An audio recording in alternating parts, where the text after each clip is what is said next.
pretty easy to navigate. Yeah. I'm hoping that mine is too. You're probably, well, are Chris Clough and Jade Ryan, are they at the bottom though? Are they on there even? They're not on there. I know who Chris Clough is, so I can talk about him. Brandon, do you know anything about Jade Ryan? That's a Jeopardy name, I believe.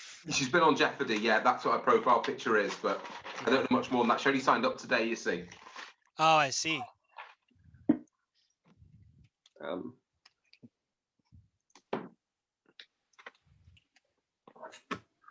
So are we now live?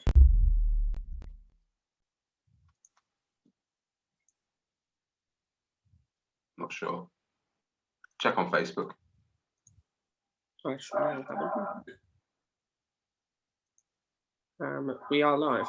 Oh, we are live. Sorry, everybody. If we've been talking away, we didn't realise we were live. So welcome to the first round draw for the Highbrow Mimir. This lovely trophy you can see next to me. This is the trophy that's been awarded to Ian Toms, who's winner of the Lowbrow Mimir. And whoever wins the Highbrow Mimir can expect something of similar stature. It's a lovely trophy. Aidan's going to explain a little bit about the rules and how we're going to do the draw now. Yeah, so we have 336 players in this draw, and there are 84 seeds, and in each group we will have 1 seed and 3 non-seeds. There are a few slight differences to the Lowbrow Mimir and the Pop Solos. The first of which is we are moving to a 4-point for a win system instead of a 5-point for a win to stop the giant leaps that players were making when they were winning games. Second difference is obviously it's an international tournament, so you are going to be scheduling matches across time zones in all likelihood. I mean, I think there will be a few all British and all American games, the possibility is, but the likelihood is that you will be scheduling across time zone. So the match days now will run roughly from Monday at 6 p.m. BST when we'll make the draw to any time on a Sunday, which gives you all weekend to play matches. Because it's week 1, you've got from tomorrow, Saturday, until Sunday. So you've got a substantial amount of time to play your week 1 matches. The next Sunday. The next Sunday, yeah, you haven't got 48 hours. Just to clarify, some people freaking out, yeah. Yeah. You have 9 days pretty much to get the game in. And then you'll schedule it as you would have done with the Lowbrow Mimir or Pop Solos. So some of you won't have done that before, but you'll get an email through once the game's been scheduled. You'll be able to message each other, sort out your fixture time, get the match scheduled, and then it appears when one of our readers will be able to claim that match. And as soon as you've read, you can read as many games as you want, and you are rewarded with a cash rebate to be used as credit for any other OQL competition of $250 per time you read, and that's uncapped, so you can read as much as you like, and really that can add up quite nicely for you as well. And plenty of people signing up, huge numbers, really exciting. Yep. Before we start the draw, just a quick thanks to Rob Hanner and Hugh Bennett, who have sorted the seeds out for this, and they've done it in a very analytical manner, a lot more than we did for the Lowbrow Mimir, which was more of a, they'll be good sort of approach to seeding. Yeah. And Hugh has also given us detailed notes on each player, because obviously there are players in here. Maybe Americans won't mean as much to me. Brandon, you're more across Atlantic, so yeah, you the chance, but yeah, big thanks to Hugh. And please don't be offended if you're not a seed. You know, we only had 84 spots. We've done the best we can. You've got plenty of time to make it up. And it's only 2 games that use the seeding system. So after that, you've got loads of time to prove where you could have come. And by the end of it, everybody should end up roughly where they should have been. But there's going to be some anomalies along the way, I'm sure.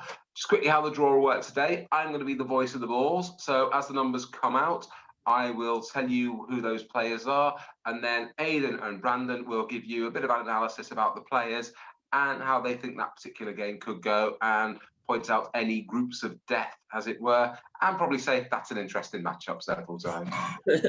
I've already got it in the holster, John. Fantastic. Thanks to Will, he's behind the scenes. He'll be doing the draw. I think we are ready to go. So welcome, and let's go. Oh, hang on, I can't see. That was that. Hang on, sorry, I've great start. I've closed the wrong thing.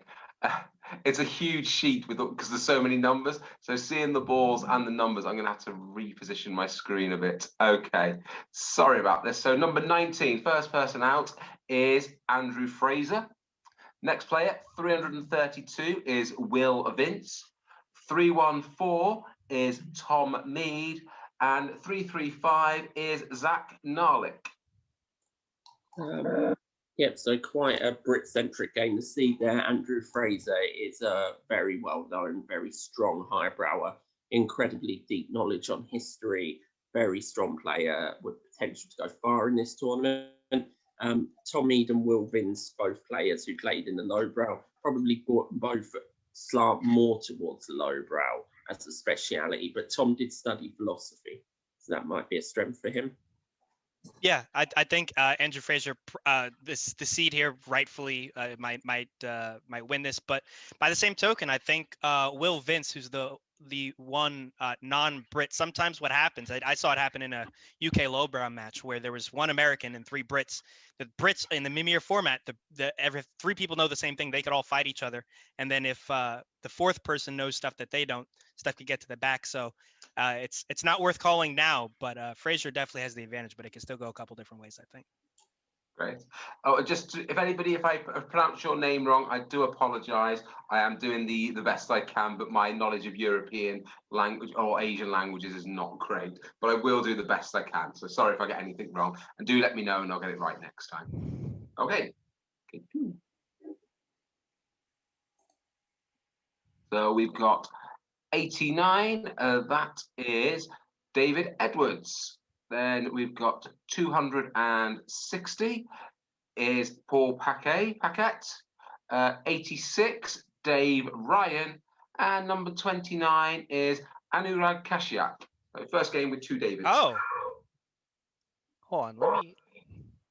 I'll pass that one to you, Brandon, to do the... Yeah, Anurag Kashyap is a name I haven't heard in a long time. He won the Jeopardy teen tournament in 2008. I remember that very clearly because I was also in that tournament. So that's a shock seeing that name. Hi, Anurag.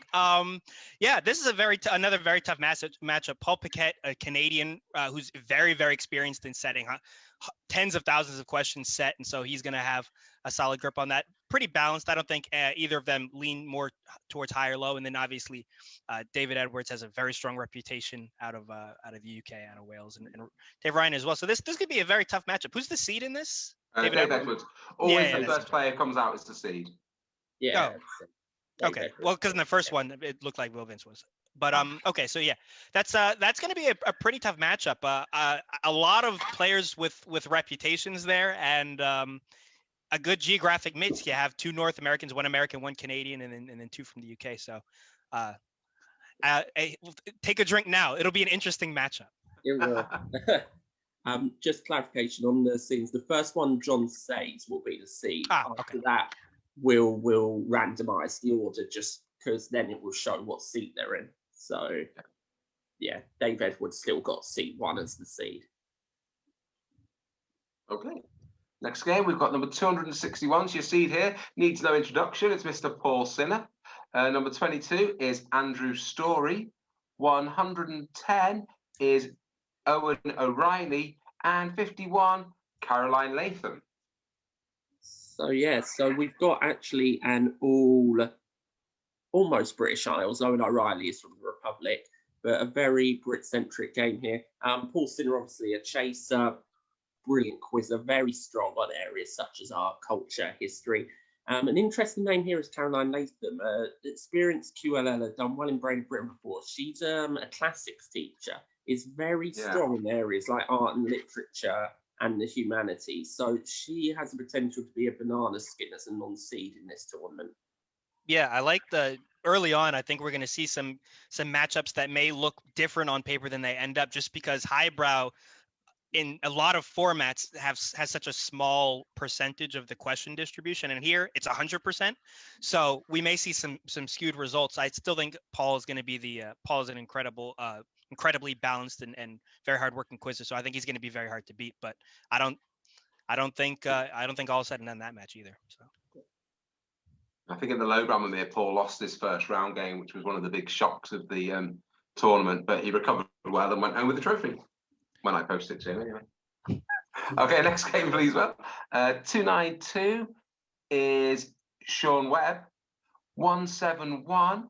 Sorry, there's a lot of names on the sheet. So 171 is Jeffrey Seguritan. 111 is Eric Lee. And 210 is Manoj Saranathan. Oh, okay. So that's a more North American game, isn't it? Yeah, it sure is.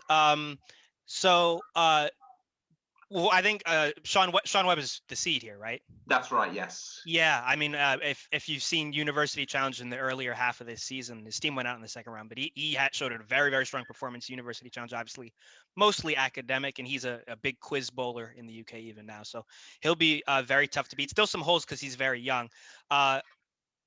Eric Lee's and Jeffrey Seguritan. Hold on, Eric Lee or Eric Lee? It's Eric Lee. Yeah, that's my mistake. Okay, that makes more sense. Yeah. So yeah, Eric Lee, I'm familiar with him. Jeffrey Seguritan, they're both solid, more well-rounded, I would say, but you know, they're going to put up a fight. And Manoj Saranathan, it says he's in the Asian Quiz League, so I don't know too much about him. But he plays no QL, but I think he travels a lot between Asia and the US. Okay. I know he's in India at the moment, so. Well, what I will say is that's usually a boon in an international quiz, yes. Having a lot of different things. So, yeah, the advantage might be to him there, because I know even for a lot of quiz bowlers and more academic players, they don't necessarily expand to the international canon as quickly. So, yeah, we'll see how they do everybody does on the international stuff. Great. Okay, let's see game 5. 115, one of the pre-tournament favourites, I think. It's Evan Lynch. 259 is Paul Emerson. 128 is George Scratchard. And 183 is Joseph Middleton Welling. So we've got an all UK heat there, haven't we? Yeah, all English heat. So Evan needs no introduction. He's won 3 Murm as well. He's been a Brain of London finalist. I would say possibly in the last year has been the preeminent player worldwide in this format. He's been incredible in it. Absolutely. And his origins are in Quiz Bowl, so which of course is an academic format. So he's going to be one of the top names to beat here, incredibly deep on science, well-rounded in the other subjects. Yeah, great player. Paul Emerson is a very strong history player. If he gets in a heat where some players aren't quite strong on history, he'll do very well. George Scratched again, ex-Oxford quiz bowler. Hugh has said that George is a wine expert. So if anything on wine comes up, George is strong there. I don't know if we agreed whether wine was high or lowbrow in the end. Depends how much of it you've drunk. And Joe Middleton Welling plays for Oxford Brookes. Has a pretty decent 2-point average in OQL for Oxford Brookes, I'm pretty sure. Okay, let's have a look at game 6. 310 is Tim Hall. 248, Nicole Newlist. 168 is Jeff Frank. And number 100 is Drew Sheila. So we've got 3 North Americans and 1 Brit who's just had a great performance on Mastermind. I did see that, yeah. So with Tim Hall as the seed here. Now, the interesting thing is that all 3 of those American names, Jeff, Drew, and Nicole, all strong players. They all have, except I would usually call them lowbrow specialists. They're all very, very balanced. But it'll be interesting to see how they adapt to A, highbrow, and B, international. So Tim's got his work cut out for him here, but it'll be interesting to see. Drew is another player from that 2018 tournament that Anurag Kashyap and I flamed out in. So I've known him for a while, so I'll be rooting for him. But yeah, no, I think that the switch from lowbrow to highbrow will be key in this one. Yeah, it's going to be interesting there because Tim as well, very strong Irish quizzer, but again, possibly stronger on entertainment and those areas. And he's a very good all-rounder, regular top 20 finisher in GPs, but possibly, again, he was a tier 1 player in the lowbrow and possibly does skew slightly to the lowbrow over the high. Let's take match 7. 207 is your seed here, and that is Long Win. 284 is Ryan Bilger.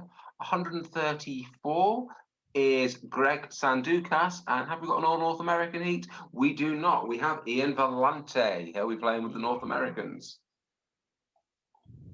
Okay. Longwin is notable. If anybody has played his friendlies in the OQO USA, you'll know that he's a former in the '90s era of Quiz Bowl down in Georgia Tech. He's going to be strong in academics. Makes sense that he's the seed here. Greg Sandukas, I've moderated a couple matches or QM'd a couple matches in OQO USA for his team, and he's got some answers too. Ian Valente, another strong quizzer, and I played with him a bunch, and he's very balanced, but again, not with the Quiz Bowl pedigree, but he's solid with academics. Ryan Bilger, I don't know too much about. I'm gonna Ryan Bilger, according to who is a current West Virginia Quiz Bowl player. Oh, well, there you go. He has a good background in history and art. Oh, he's a Jeopardy name, isn't he? Yeah. Yeah. On the Brit side, Ian Valente is a very strong science player. Yes. Again, doesn't have the Quiz Bowl pedigree, but I do think has a science degree and is. Yes, I know. I've played against him and lost enough buzzes against him to know not to take him lightly. Okay, let's take a look at game 8. Seed here, number 127 is George Charlson. And that's 294 is Sean Drury. Number 75 is Dan O'Malley. And number 246 is one of the names I may struggle with. It's Nick Perujuk. Yeah, so we've got an all-European tie here. George is one of the founders of Murm as well. All 3 founders of Murm as well are in this brilliant tournament. Their new league starts soon, so if you get a chance to sign up for it and you haven't, please do. Dan O'Malley is a very good Irish quizzer, plays for the Q Tours in the OQL, who they had a tough year in Division 1, but he is a terrific player. They'll bounce back, I'm sure.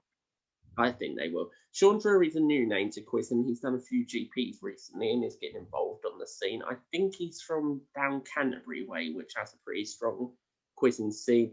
And Nick Perujuk is one of our Romanians in this tournament. We've got a decent batch of Romanians. Apparently very strong on geography. Oh, well, there's a lot of geography in this, so that will help him. And geography is one of those subjects that has a lot of cross application, especially trying to figure out names and things like that, and cities in the clue. So, yeah, it'd be interesting to see what kind of mark Sean Drury makes in one of his first big competitions. Okay, let's have a look at game number 9. 330 is the seed. That is Vinu Sanjay. 239 is Nathan Hamer. 205 is Liam McCarthy. And number 73 is Connor McMeal. Oh, Pastor Brandon for Connor McMeal. Well, yeah, Connor McMeal, a good friend of mine, was played with me on our university challenge team that won the previous season.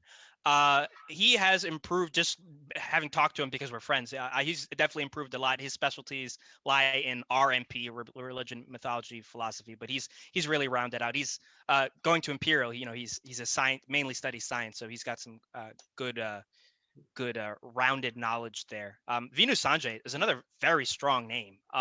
Isn't he the Maha Quizzer guy? Yeah, he's the top 100 in the World Championships last few years. Very strong Indian quizzer. Yeah, so that's going to be very tough as well. And then who else do we have? Liam McCarthy. Yeah, Liam McCarthy. He's one of those players that plays in OQO UK and OQO US. So again, that'll help in the international canon. And Nathan Hamer, I've played against him too. He's got some solid answers as well. So great class. That's going to be a tough match. Okay, let's see game 10. 257 is the seed here, and that is Paul Calotti. 281 is Ros James. 288, Sarah Greenan, and 305 is Tom Barnes. So that's an all British Isles heat again. Yeah. Paul Calotti, he's an Irish quizzer who's ended very high at the World Championships before. I think he'd been off the scene for a few years, but he's popped up again the last year or so. Plays the Unknowns, who won Division 2 in the OQL, very strong team with the aforementioned Andrew Fraser. Ros James is the star player of the MK Quizards, who did they get promoted in the end, John? No, but that division was ridiculously tight. They were, and they were about 4th or 5th, but they were 2 points off the top. It was that close. Yeah. And Sarah Greenan was with Airdale, who were in a similar position. And she's their star player. So those two will be very well matched, I'd have thought. And Tom Barnes is British but US based, am I right? Yeah, I believe he lives in New York. Oh, that's right. Yes. And he plays both. I think he plays UK and US. My quiz radar goes off sometimes, Yeah. So, yeah, he plays for, it is my Wednesday, my dudes, in OQL USA. OQL USA team names are just so much better than the UK ones. Yeah, that's true. Right, let's see game 11 then. So we start with 133, the seed. That is Greg Peterson, very popular quizzer. 222 is Matt Rutherford. 24 is Andrew Townsley. And 45 is Brad Fisher. So 2 Brits, 2 Americans. Interesting. That our first 2 Brits. On the British side, Andrew Townsley was a £500,000 winner on Who Wants to Be a Millionaire quite recently. Got a stinker of a question about motorsport for his £1 million, so he'll avoid any of that sort of thing. We'll keep the £500,000 winner in our prayers. On the American side, we have Greg Peterson, quiz bowler, one of the main quiz bowlers that's recently crossed over into a bunch of different formats. He plays OQL, USA. He plays. He's on one of the top teams in the Connections League, which is a bit of this and a bit not of this, but is still worth mentioning, I think. And Brad Fisher organizes for National History B. So I would expect him to be strong in history and geography, which of course has all that.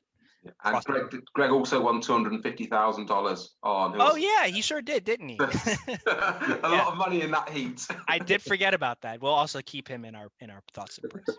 All right, let's have a look at game 12. We start with 208. So the seed in this game is Lauren Burt. I hope I'm pronouncing that right. 25 is Andrew Greeley. 232 is, I was dreading pronouncing this one. I'm so sorry if I get this wrong. Oh no, 233 is the one I'm not looking forward to. 232 is Mick Glogue. Sorry about that. And 209 is Louise Ford. Okay. So, Lauren Bird is one of the stalwarts of American quiz. He's has a lot of experience in questions, and he's picked up a lot of bits and pieces. Again, I don't know how much international quizzing he's done, so it'll be interesting to see him on the international canon, but certainly not a shocker to see him as a seed. Mick Glogue, I believe, is Issa Schultz's main pair. Issa Schultz is the 7 or 8, for something ridiculous time, Australian national champion, and Mick Glogue plays with him, so clearly of some class. Andy Greeley is also he plays for Division 1 in OQO USA. So he's obviously, and he's for Unpoyakali. So yeah, he pulls his weight too. Louise Ford, do any of you? She's European. She's Irish, I believe, isn't she, Aidan?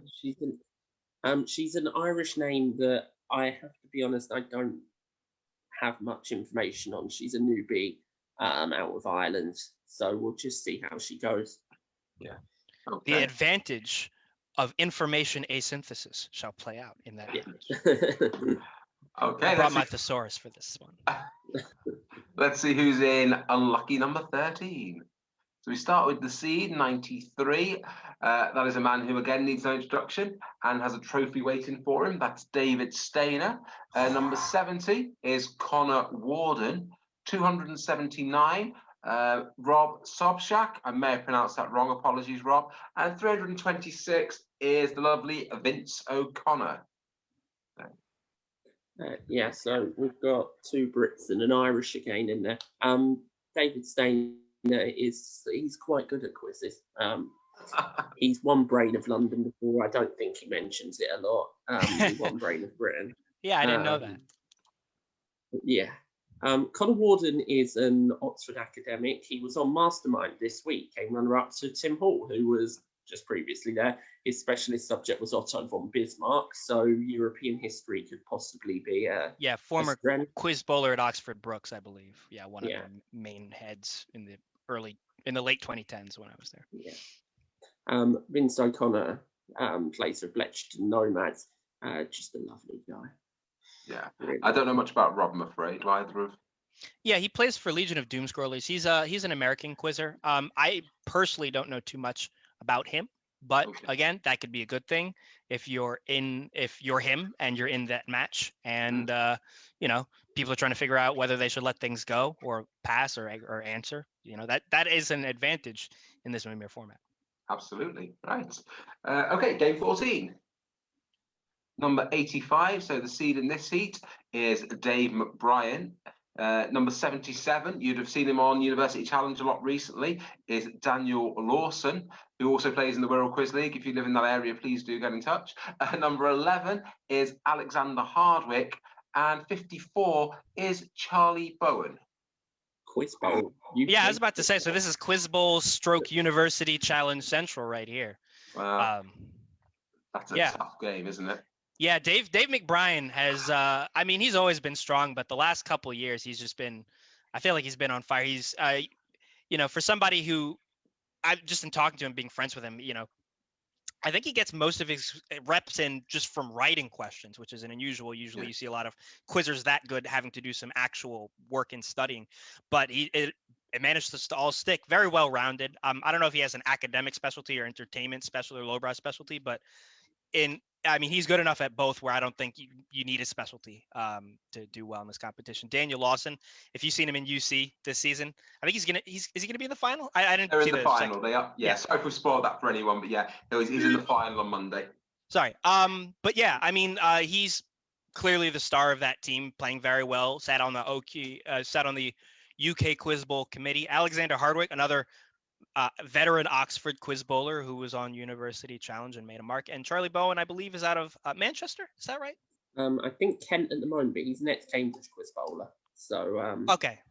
Yeah, so, that's definitely a name that I recognize in quiz bowl stat sheets and have seen a bunch and have heard of his exploits. So that's going to be a very tough match, and a lot of them are going to have the same knowledge. So yeah, I think that's the toughest game we've drawn so far. No disrespect to anyone previously, but yeah, I think that's a tough one. Seems very even. Yeah. Okay, let's bring up game 15. We start with the seed, number 198.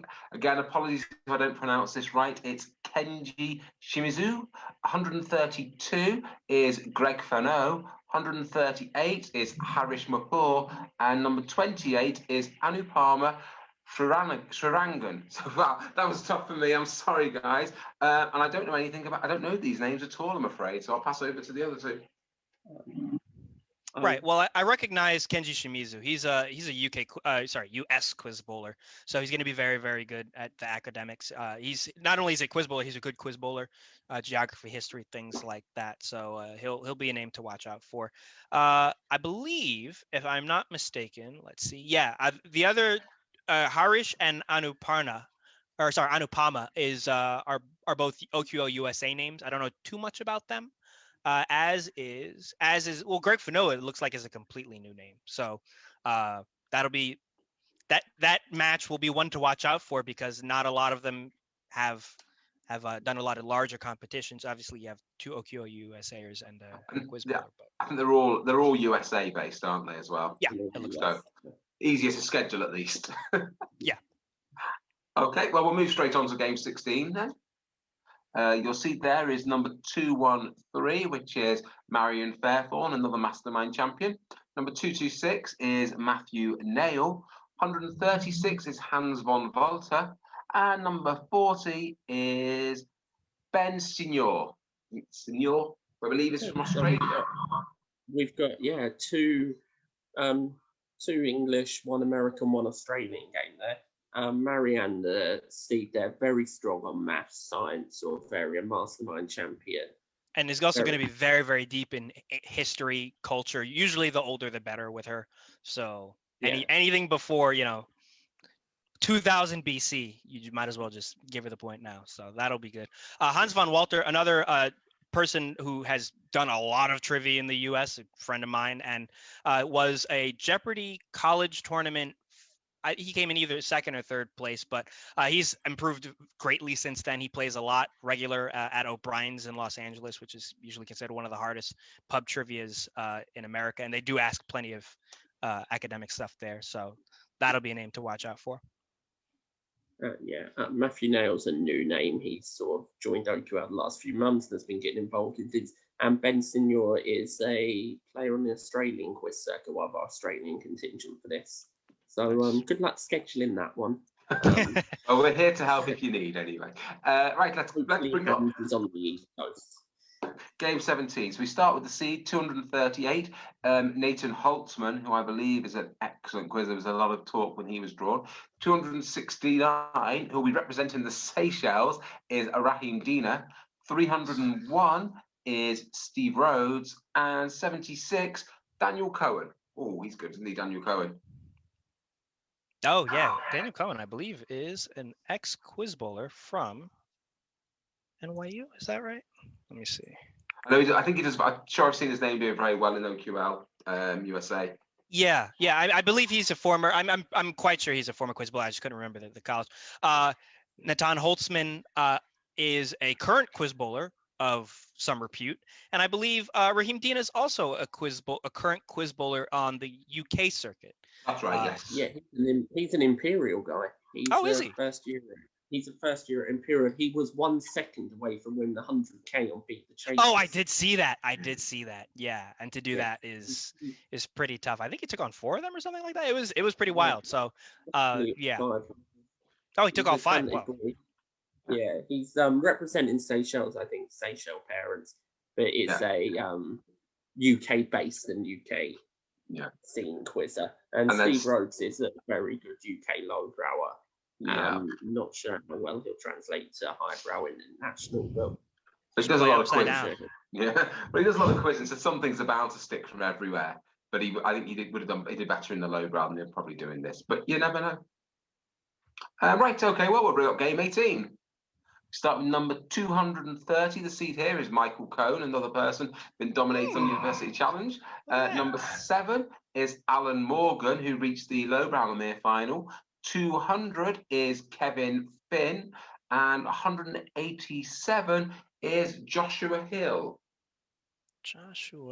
Well, I can start with Michael Cohn. I don't have anything to do with Imperial anymore, and I didn't really even when I was there. But I did have a big part in training Michael Cohn way before he tried out for a University Challenge. So I know he's got a very, very strong fundamentals. He's not going to really miss his level 1s. He might not even miss some level 2s. So he's got that good foundation. And you saw, if you've seen University Challenge in last season, I believe he's, unless somebody has a ridiculous performance in the finals, I think he's chalked up the golden boot in that tournament. So, well deserving of a seed. I was surprised to see him as a seed, but hopefully he can keep that hot streak going. Yeah. Yeah, very strong player. We've got probably the big 4 from this series, the University Challenge, in Michael Cohen, Dan Lawson, Sean Webb, who've already been drawn, and then Andrew Rout, who's captaining Warwick to the final, is waiting to be drawn. So all the big guns from this series of UC are, Right, well, great. Okay, we'll have a look at game 19. We start with the seed there. Number 320 is Tracy Merkin. 324, Vicky Sorsby. 237, Natalie O'Brien. And 13 is Alistair Simpson. I can see Vicky and Natalie both played in the UK lowbrow. Natalie did a lot of reading for us. Vicky did really quite well in the lowbrow, didn't she? She ended up in a mid-tier. She beat Dara in the first stage. She beat one of the chasers in the first game. That was the highlight for her, but she was solid all the way through. Yeah. If I'm not mistaken, Alistair Simpson is another Oxford Brooks name in the Quizable scene there, in that active scene. So it's going to have at least a lot of exposure to a lot of the stuff that comes up. Yeah. Okay. And Tracy, someone? No one. Tracy, I believe, is a Quiz Bowl person, right? He his name seems. Yeah. Okay. This. Looking at Hugh's notes, very good.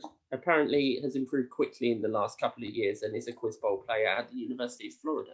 I want to say lit is probably the subject for him, but I'm not 100% sure, so don't quote me on it. Okay, well, we'll bring up game 20 anyway, just in case. So the seed in game 20 is number 49, is Brian Thompson, who I'll know more about than any of you, so I'll discuss him and the others are out. 79 is Daniel Lardner. 193 is Justin Wong. And 309, very good American quizzer, is Tim Edwards. So Brian Thompson ran the quiz club at my school when I was a teenager, and he also helped coach Dan Lawson, who went to the same school as me, get to the level that he is. That now he's on doing so well on University Challenge, and he's a top quizzer in the Merseyside Quiz League, especially on the highbrow subjects, and a recent Counterpoint champion, which shows his quality on the classical music. And he'll be one of the people I'll be cheering for throughout this competition. Nice. Well, I can speak on Justin Wong. I didn't, he didn't teach at my school or anything, but that Imperial team that made the semifinals, I was part of I was there when it was picked. So I saw him, how he did on the written quiz and the buzzer quiz. And he was actually, even though Michael is the captain, he was the top scorer. He got some of my level 5s right. I was like, whoa, what's this guy doing? So a slightly different format from University Challenge. So he may benefit from having to 30 seconds and not having to race anybody to the buzzer. So that could be a name to watch out as well.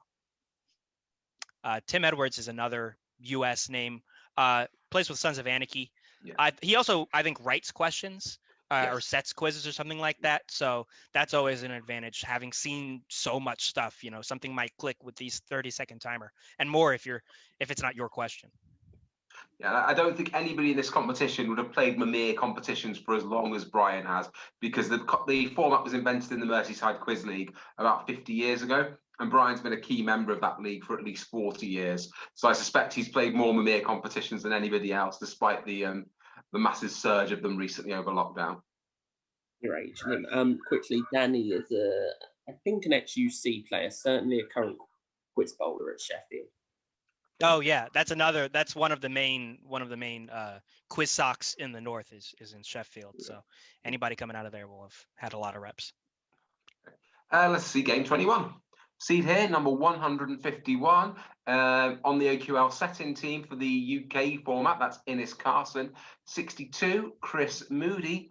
146 is Ian Fennell, and 251 is Pam Douglas. So you've got Ian and Pam are playing together right now in the Connections League, so that's fun.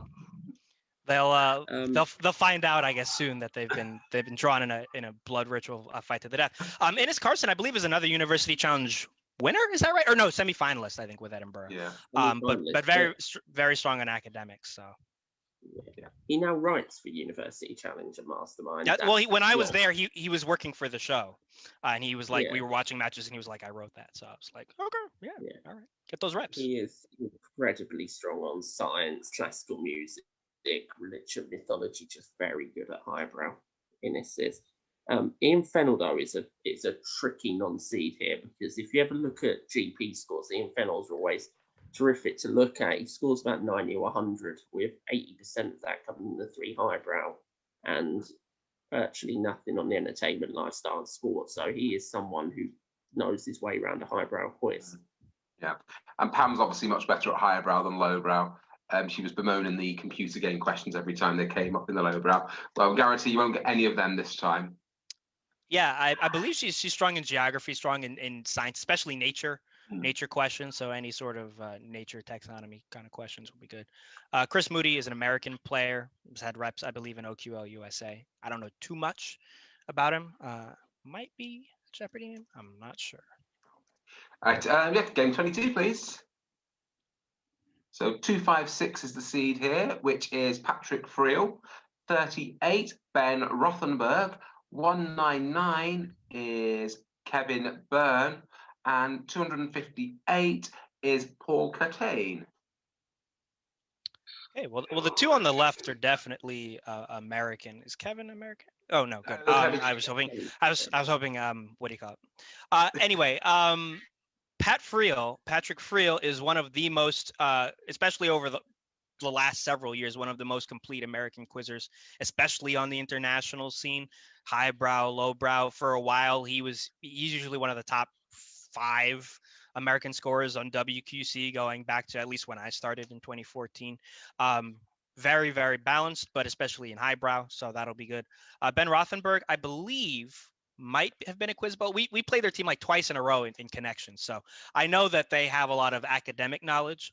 The team did, and he was part of that. So a solid player as well. Yeah. Kevin Byrne, he's Team Northeast guy, offers a lot of the highbrow for them, good player. And Paul Catane is Irish quizzer who don't really know too much about. He's joining OQL for next season. He's going to be one of the top scratch players, I believe. Nice. Yeah. Right, game 23. Start with the seed, 182. Oh, I believe there was a bit of a noise when this person's name was registered. That is Jordan Brownstein. Oh, wow. Yeah. 190 is Julia Lamangan. 229 is McKinney Sizemore. And 286 is... Okay. I'm sorry, Sam, if I get this wrong. Samantha Wanakalusuria. Okay, well, I can, as usual, I can take the two Americans.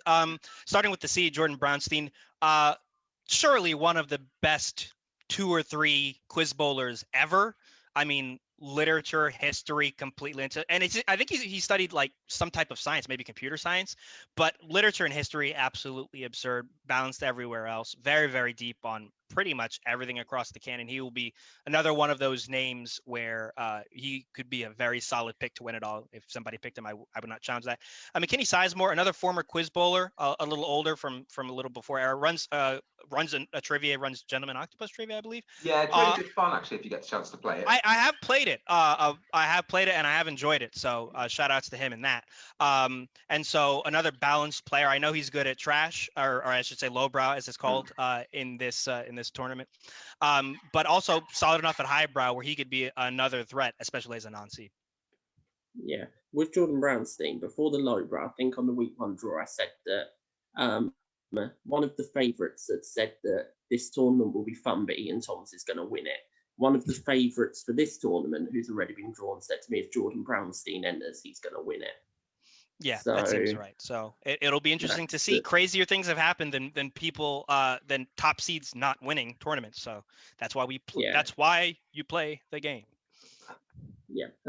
Samantha, very strong science player. Just as a aside, she'll cause some trouble as a non-seed in this. And Julia's made team of the week a few times in OQL.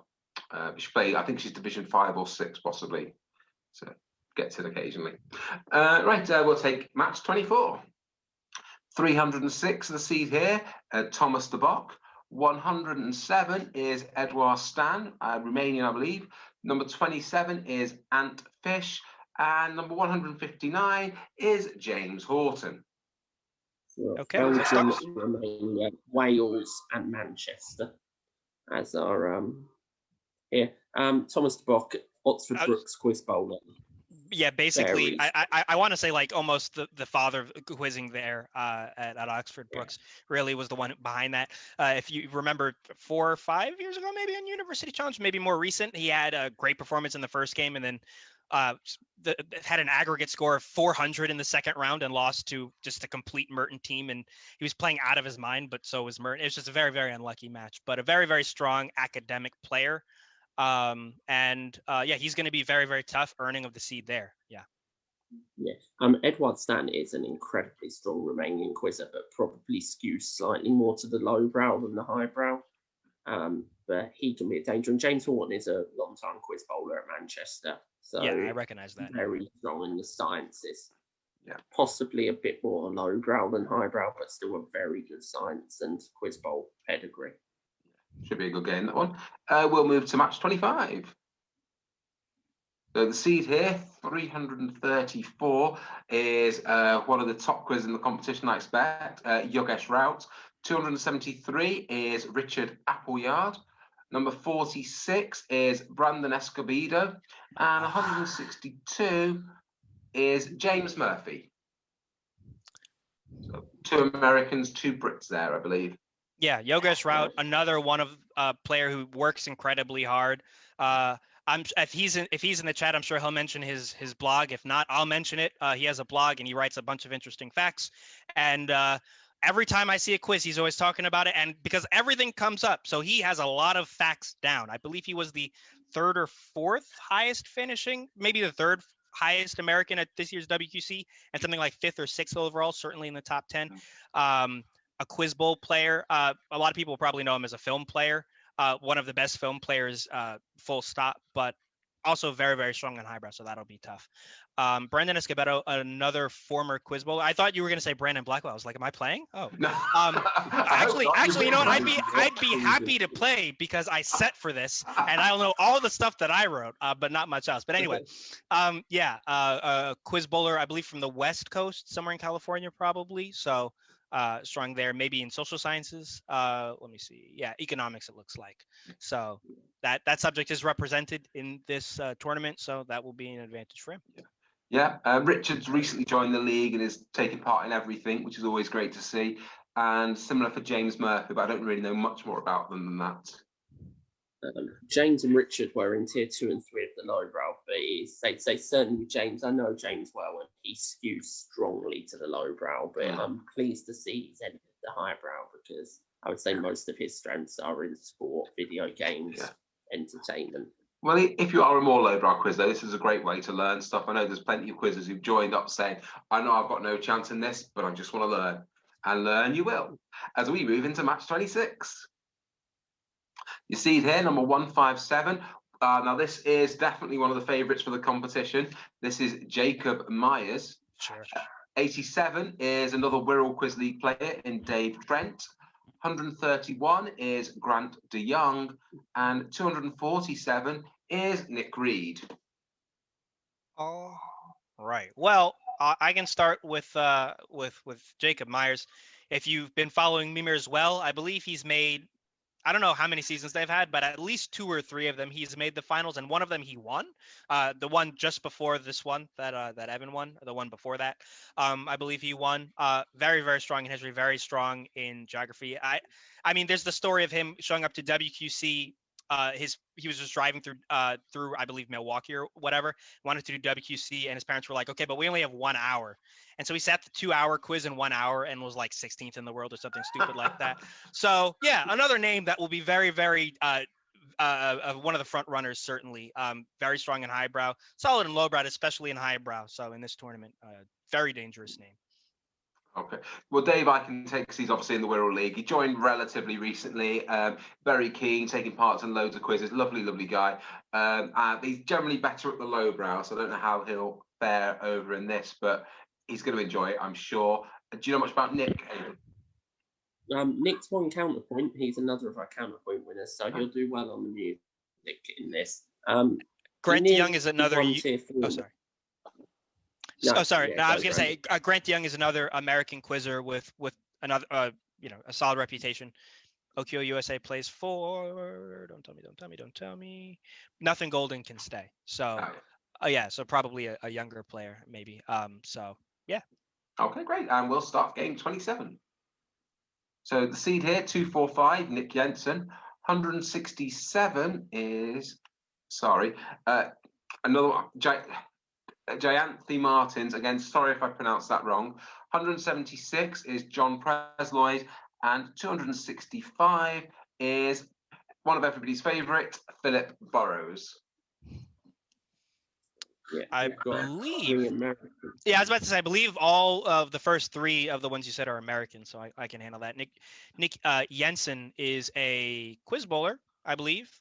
Still plays, so he'll be still fresh on the recall and all that.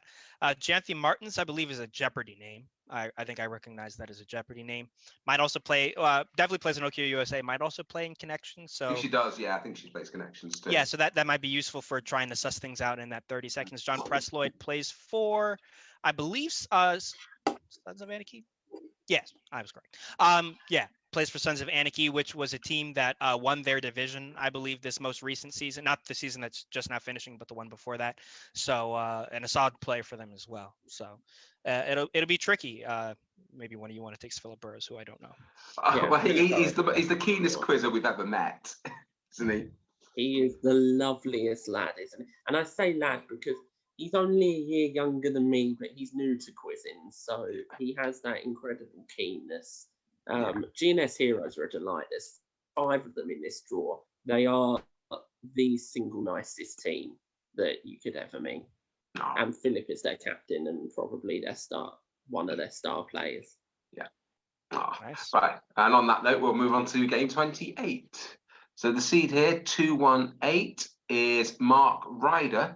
178 is, Jolion Winston. Number 17 is Andrew Fanco.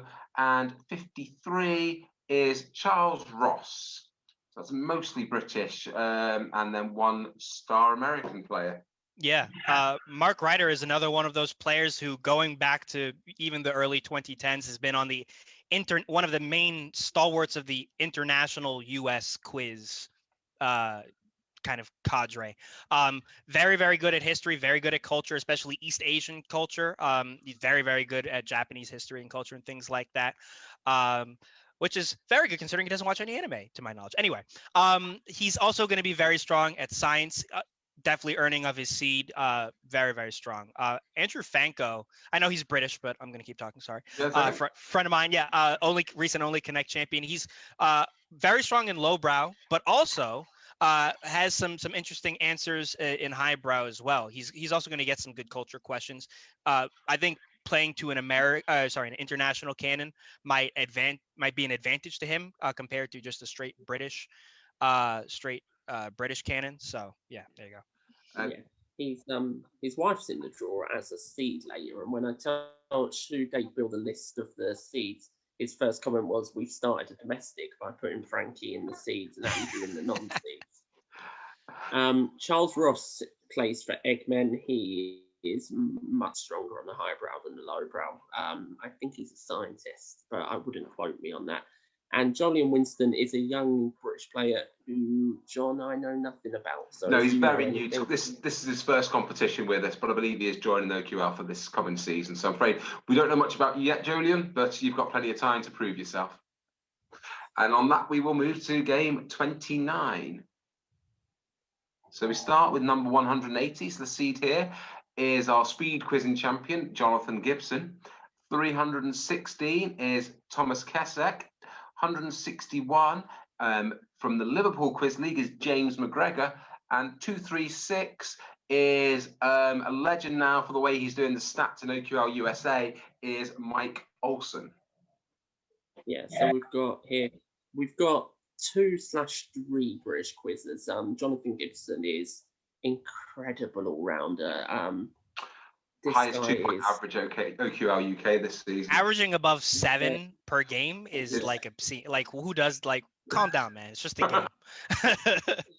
He is incredibly talented. Also, he keeps beating me in all the speed quizzes, so I'm really need him to chill out. But yeah, no, he's going to be a very, very dangerous name here. One of the stronger all-round, especially in the past few years since he's left university. Usually a lot of players get better at university while they're playing Quiz Bowl, but I mean, he's gotten so much better in the last few years, especially. So yeah, he is definitely one who, I know it's not an all-round tournament, but as young guys go, he is incredible across the board. His lowbrow is insane as his highbrow. Thomas Kesek is Swedish-born, but is long-term British-based. I think his next quiz bowler for Cambridgeshire, so he may have some pedigree in the highbrow.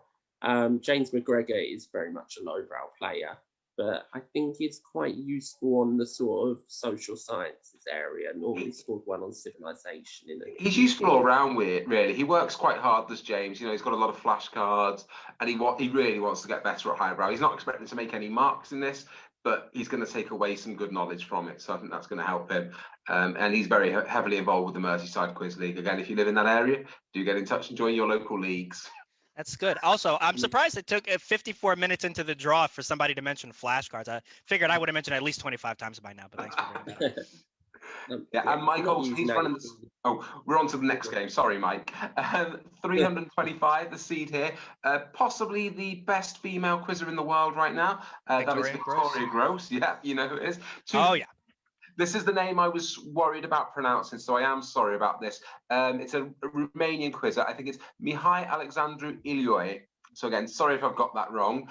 217 is Mark Lipton, and 271 is Randall Eng. So we are staying well out of the UK for this one. All right. Well, we can start with Victoria because a lot of standings, if you're reading it from the top down, also start with Victoria. I play with her in OQO UK. She's on the one of the top two. This came in second this season, first last season. A Neutral MILF Hotel, the top OQL USA team from a season removed. historically was very, very good at hard stuff, but had some gaps on the easier stuff. Those gaps are now filled in. She gets a lot of things right, not a lot of things wrong. Also very pleasant, but not if you're playing her. Not much else to say there. Randelang and Mark Lipton are both veteran names. Both OQL USA names, have been playing for a while. And I believe Mark Lipton is a Jeopardy name. I know I keep saying that, and half the time I'm wrong, but half the time I'm right. Let me see. No, I lied. Sorry. Okay. Mihail Alexandru is Romanian, I believe, but that's as much as I can tell you, Aidan. He's, again, I think with a lot of Romanians, there is traditionally Romanians are very strong on the lowbrow, and Mihai, I think from his World Championship scores, probably carries on that thing. But again, very good quizzer. Okay. And on that, we'll go to game 31. We start with the seed, 280, Rob Sutherland. 41 is Ben Spicer. 184 is Joseph O'Donoghue. And 204 is Lawrence Cook. So that's an all-British heat, isn't it? I think here, I'm not 100% on Ben's nationality, but if Ben is English, we have Scottish, Welsh, English, Irish. Ben is British, but I'm not sure which part of the UK. Rob is brilliant highbrower, very good on history, very good on culture, sort of literature, mythology, things like that. Lawrence and Ben are both very good lowbrowers. Ben found us via Dara Ennis's Twitter account, came into the lowbrow Mimir and ended up in about tier 7 and was one of the top 5 or 6 film players. So he was an incredible find from Twitter. Lawrence is a long-term British player. He's a very, very good quizzer. I think you've played with him in other leagues, John. I played with him in QVQL for a season. He was our star player by a long way, and he does very well in OQL. I think he's on Mangoes, who are Division 1 now. So yeah, he's very good. Yeah, and Joseph O'Donoghue plays for Underdogs, who've just got promoted on the back of Mark Henry coming into OQL UK Division 4 and doing what you'd expect Mark Henry to do to OQL UK Division 4. Right, and let's go to game 32. We start with number 312. So the seed here, not a name I'm familiar with, I'm afraid, is Toby Cox. 69 is Colin Kidd. 101 is Duncan Ranton. And 243 is Nick Mortimer. So Nick Mortimer is another player who has a trophy sitting just in this room waiting to be posted to him. For he won, I think it was tier 3 of the lowbrow Mimir. This is another all UK based, although I'm right in saying Duncan is an Aussie, John. That's right. Duncan's Australian, lives in London, yeah. Yeah. Toby Cox is a very good QLL player, incredibly strong on classics, very good on things like art and lit. Colin Kidd, many years ago when I was at university, I used to go to pub quizzes run by Colin Kidd. That's nice. So it's not quite he taught me, but he did ask me questions at pub quizzes. So it's the next step down from he was my teacher. Nick Mortimer, the next step up. Yeah, possibly. Nick Mortimer works for the Chase. He is very good all-round quizzer. He has the tier 3 one of the trophies sitting next to John, winging his way to the lowbrow. And he also won the prediction competition as well for who was going to do the best in the finals. So he gets free entry into lowbrow Mimir too. That metagame knowledge, though. Well, he knows about people, I guess, which might help. Yeah, there's another all-British heat, and we'll start with next move on game 33. And our seed here is number 35. Famous name in the UK, it's Egghead, as in he's on the TV show Egghead, Barry Simmons. 244, Nick Hutchins. 296 is Simon G. And 14 is one of my favourites, 15-1 legend, Amy Goodell. So that's an all-UK heat, isn't it? All UK. Barry Simmons is one who, if he makes tier 1, I wouldn't be shocked. He is incredibly well-rounded on highbrow and probably stronger on the international syllabus than he is on the British syllabus. If anyone's watched Egghead, you'll know that Barry has travelled to every place in the world.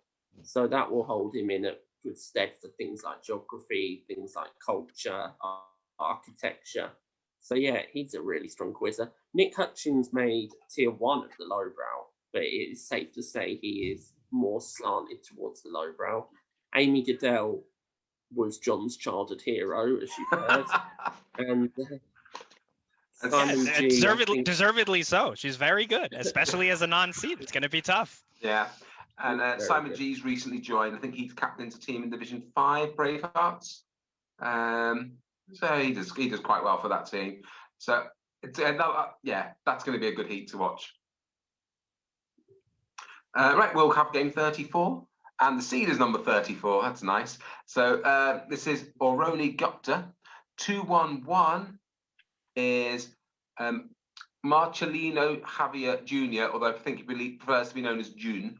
He's from the Philippines. 120 is Fraser Cameron, and 130 is Gordon Richards. Good luck scheduling that one. Where's Oroni from? Oroni is a U.S. quiz bowler.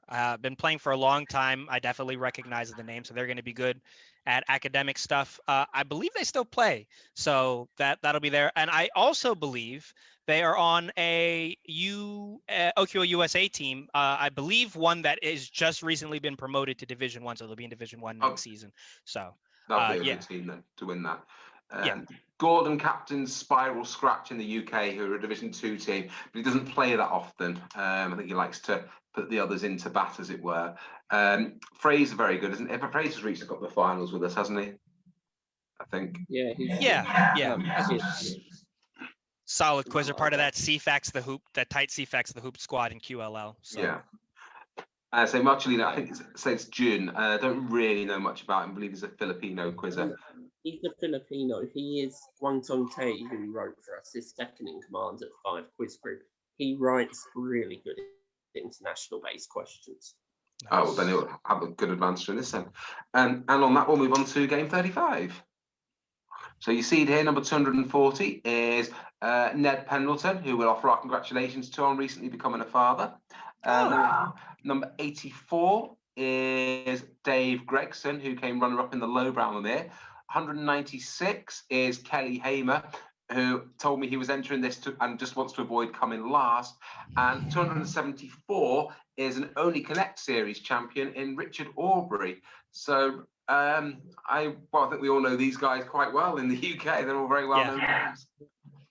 They're all quite well known. So Ned is very good on history and geography. He's another in the Barry Simmons campus. I was about to say he travels a lot, especially in the EU. So he'll get a lot of those culture, current history questions. Yeah. Kelly, although playing down his ability, does have a science degree. So there are going to be areas that he will do okay on. I know he doesn't like history and areas like that, but he will pick up points on the science. Rich Aubrey, he should do well on the religion given his job.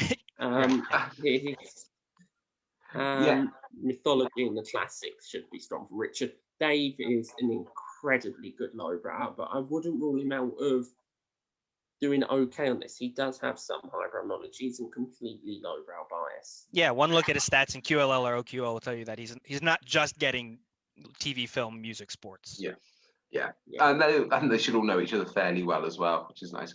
Because Ned was on the same series of Only Connect as Rich, because I was on that too. Right, we'll move on to game 36 once I've stopped self-promoting. 327 is Vincent Rousseau. 223 is Matthew Akpan, or Scattergun Akpan, as we like, Machine Gun Akpan, the way he goes for every bonus. 142, Harvey Silikovitz. Again, apologies if I pronounced that incorrectly. He prefers to be called H-bomb, so. H-bomb. Yeah, so it's a lot easier to pronounce than Silikovitz, yeah. Fair enough. So H-bomb, and playing with H-bomb is 308, Tiffany Hoare. Yeah, when I first did the World Championships in about 2018, I came one place below H-bomb, and on the official listings, he was listed as H-bomb Silkovitz. Yeah, I mean, he's a player who is based out of actually I don't know, he used to be based out of New York when I first started, but I think he's across the country now. But he's been around for a long time, so bits and pieces he's been picking up. So It'll be interesting to see. I don't know if he specifically has a specialty highbrow or lowbrow, but he has been around for a while. So a lot of the stuff will be familiar to him, presumably. Yeah, this cross-go. So Vincent Rousseau is probably the second ranked French quizzer, I'd imagine. He competes with Max Fitzjames, certainly to be the second French quizzer to Didier. Very strong player. Machine Gun Akpan, so named because he had the most bonus attempts of anyone in the lowbrow Mimir. He was just going for it, which is I think you enjoy it much more. You know, you enjoy it more doing that. What's the point? I was about to say, I mean, that's one way to quiz, as Michael Scott, as Wayne Gretzky once said, you miss 100% of the shots you don't take. So, you know, that's a perfectly valid strategy. Oh, absolutely, yeah. And Tiffany is a classic specialist. She was very much looking forward to the highbrow Mimir, didn't enter the lowbrow one, and kind of petitioned us to do the highbrow one when we announced the lowbrow one. So I think she'll do quite well. I'm hoping she'll do well on this. Certainly. And we'll take game 37, which starts with the seed 2-3-1. Is another 15-1 absolute legend in Michael Penrice. 287 is Samin Belal. 174 is Joe Ashdown, one of the nicest people in OQL. And 302 must be a quiz bowl. I think he plays for one of the quiz bowl teams in OQL UK. Is Stuart Lovering. So Michael Penrice is a legend of quizzing. He plays for Zingari, who are one of the top teams in OQL UK. 15-1 champion. Is he also a mastermind champion, John? I don't think he's a mastermind champion. I don't think so, but no. I know he has a very good track record on TV. Joe Ashdown, very strong lowbrow. He is the nicest man going. Just a lovely guy. Plays for Eggmen in the UK, who just about stayed up this year, which was really good. I think Will's trying to tell us something. I'm not sure. Discovery Mastermind champion. Okay, yes. Mastermind was on the Discovery Channel, so so only 3 people watched it. What validity we give that? But he is a mastermind champion. I'm going to claim that I was right there. Yeah, Stuart and on the resume. I don't know much about Stuart Lovering. He scores very well in OQL UK. I think he plays for one of the student teams. I can't remember which one now, but generally is one of their top players. And Samin, but I don't know, I'm afraid. A US player with, I believe, some Quiz Bowl experience, I believe. Oh, okay. It should be a good game there. Let's move to 38. 166 is the seed here, which is Jason King. 219 is Martin Webb, also plays for the Eggmen. 191, Julian Spicer. And number 50 is Carl Connor. Yeah, Jason King, I believe, played with fellow number 1 seed Long Win. So part of that I don't want to call 90s old school, but one of the previous generation's Quiz Bowl players. So there's your seed.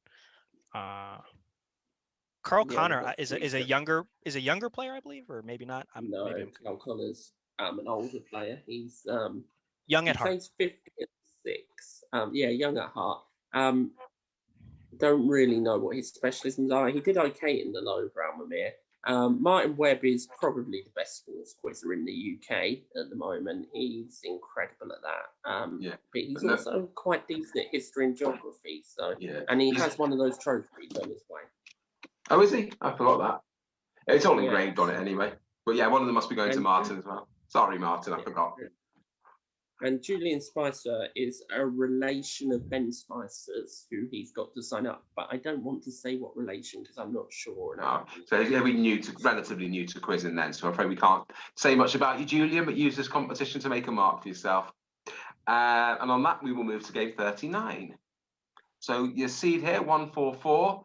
Dun, dun, dun, Destroyer of Worlds. It is Ian Toms. Ian, this is yours, by the way. It is coming to you, I promise. And your opponents for this are 153, Jack Lewis, 206, Lindsay Baumeister, and 277, Richard Kimber. So it's an all UK tie. Yeah. Well, Ian Toms, I can take Ian Toms because that was my first quizzing experience in the UK. At QLL Summer League, he was my captain. They don't call him the destroyer of lowbrow worlds. They call him the destroyer of worlds. He's good at everything. He's played buzzer quiz and done well. He's played lowbrow quiz and done well. He'll do well at a pub quiz. He'd do well on a quiz show. Should he ever decide to grace grace those shows with his presence, he's going to be another top name. I don't know how he knows so much because I don't know if he cards or like whatever. He didn't play Quiz Bowl, but he's outstanding across the board. So that's going to be very, very tough for everybody who has the misfortune of seeing him in their Zoom. Jack Lewis is a Sheffield quizzer, I believe. Saw him on UC, if I'm not mistaken. Yeah. So yeah. So again, very, very still fresh on the buzzer for that. Yeah, Richard Kimber is an ex-UC player from Oxford Brooks, another of the Oxford Brooks contingent here. And Lindsay Baumeister has just been our team that came third on the Series Only Connect. Yeah, that's right. And she's great fun to be around. Still fairly new on her quizzing journey. She'll keep getting better, certainly. And we'll take game 40. And we start with number 99, Dorjana Sirola. Again, sorry if I pronounced that not quite right. 220 is Matt Williams, who was one of the top lowbrow players. 126 is Jeff Palmer. And 266 is Prakhar Gupta. So again, this is all European game anyway. Yeah. I don't know if Dorjana is still based out of the UK, but she was for a while and was, I believe, is the only person to win University Challenge twice. One with Somerville Oxford in 2002, and then one is on the UC, the professionals. So she's very, very good. She continues to be at or near the top of the rankings. The top Croatian, or if not the top, certainly one of the top 2 or 3 Croatian players. Very strong on humanities. It's not going to really mess up science either, so she'll be very, very strong. Yeah. Very good player. Matt Williams is a very good player. Plays with Kevin Ashman in the QLL. Plays for Disparate Origins in OQL UK. Very good player. Stronger on the lowbrow, but still dangerous on this. Prakhar Gupta is one of our 2 Swiss players. He plays for Splendid Isolation. Yeah, UK. Our team played them in the last week, and they were paying. I mean, he had a lot of fists up for academic stuff. They were passing a lot of history and science over to him. So with when the questions are directed straight at him, he could do some damage. Yeah. And Jeff is another one who plays for the Eggmen in OQL Division 4. And so we will move on now to game 41. We are at the halfway point of the draw. So apologies if you're still waiting for yourselves. We've just got so much to say about all you great people. We may have taken a bit longer than planned. So apologies for that. Biggest Mimir ever. It's going to happen. Yeah, it is. This is the biggest Mimir that we've ever known happen, either online or in person, which is just fantastic. And in game 41, then we start with 221, which is a top American quizzer in Matt Jackson. Number 12 is Alistair Bell, I believe also American. 94 is Dhruv Sharma, who I believe is representing France. And 270, representing Switzerland, is Rajan Thambahali. Oh. Yeah, well, Matt Jackson is one of those people where if you do a lot of different types of quizzes, you'll recognize him. One of the best, especially on ACF, which is really the highest of the highbrow in the Quiz Bowl canon. One of the greatest Quiz Bowl players out of Yale. If you watch quiz shows, you'll know he's a 13-game champion on Jeopardy. Wow. and is one of the top winners on that show. Continues to get invited back. Another guy who works very, very, even now works very, very hard in improving his knowledge, and solid in lowbrow, but really, really strong in highbrow, so he'll be tough to watch out for. Alistair Bell, I'm not sure, but might be US originally from the UK. Maybe he spent some time over there. I'm not 100% sure, but he was on Jeopardy. So he's another person who has a lot of quiz experience. Yeah, Alistair, I think, is London born, but US represented. Also, John has a maths expert. 84 divided by 2 is not 41, so we're not at the halfway point. I thought we had 81 games to pick. Well, now you've given away our first quad. How many players are in the tournament? Sorry, everyone. Yeah, you're right. The next game is the halfway mark. We're not even halfway yet. We're in for the long haul. Yeah. Yeah, so Rajan is. Oh, we got the next game. Sorry, Rajan and Drew. 227. Then the seed is Max Espenson. 147 is Ian Grieve. 108 is Eleanor Ayres, another big winner on Who Wants to Be a Millionaire. And 181 is Jonathan Settle. So 3 English and an American. I think they're Max. Back in 2 seconds, guys. Sorry, you talk. Yeah, Max Espenson, yeah, very, very strong science player, chemistry PhD, but yeah, he's also strong in lowbrow, but even in highbrow, continues to be good. He also plays a lot of open quiz bowl tournaments in the UK when they happen. So he'll still be fresh on a lot of the stuff, solid in everything else, but especially in science. Yeah, Ian Grieve is very good on all forms of music, whether it be 2020s grime or whether it be classical. He is very good on that. And I've also seen him do well in science as well. So yeah, very good. And Nerez is a long-term teammate of mine. She is incredibly good on literature, very solid on the humanities as well. So I think she'll do pretty well in this tournament. Jonathan Settle, I think, is American. Yeah, yeah, he's a quiz bowler. So quiz bowler, according to the scouting report, he's a science specialist. So that always is going to be good for your biochem, physics, etc. So it'll be good to see him. Draw it, Will, and if you just flick the names over, we'll announce the names. I haven't got the numbers to my side. So, okay. I'm here. The seed here is Guy Jordan. Guy Jordan is another top American, especially on international stuff. He's very, very good at academic. He was a quiz bowler in the 90s as well. He is very, very, very good at art. I think he is teaches art, like he's a professor of art.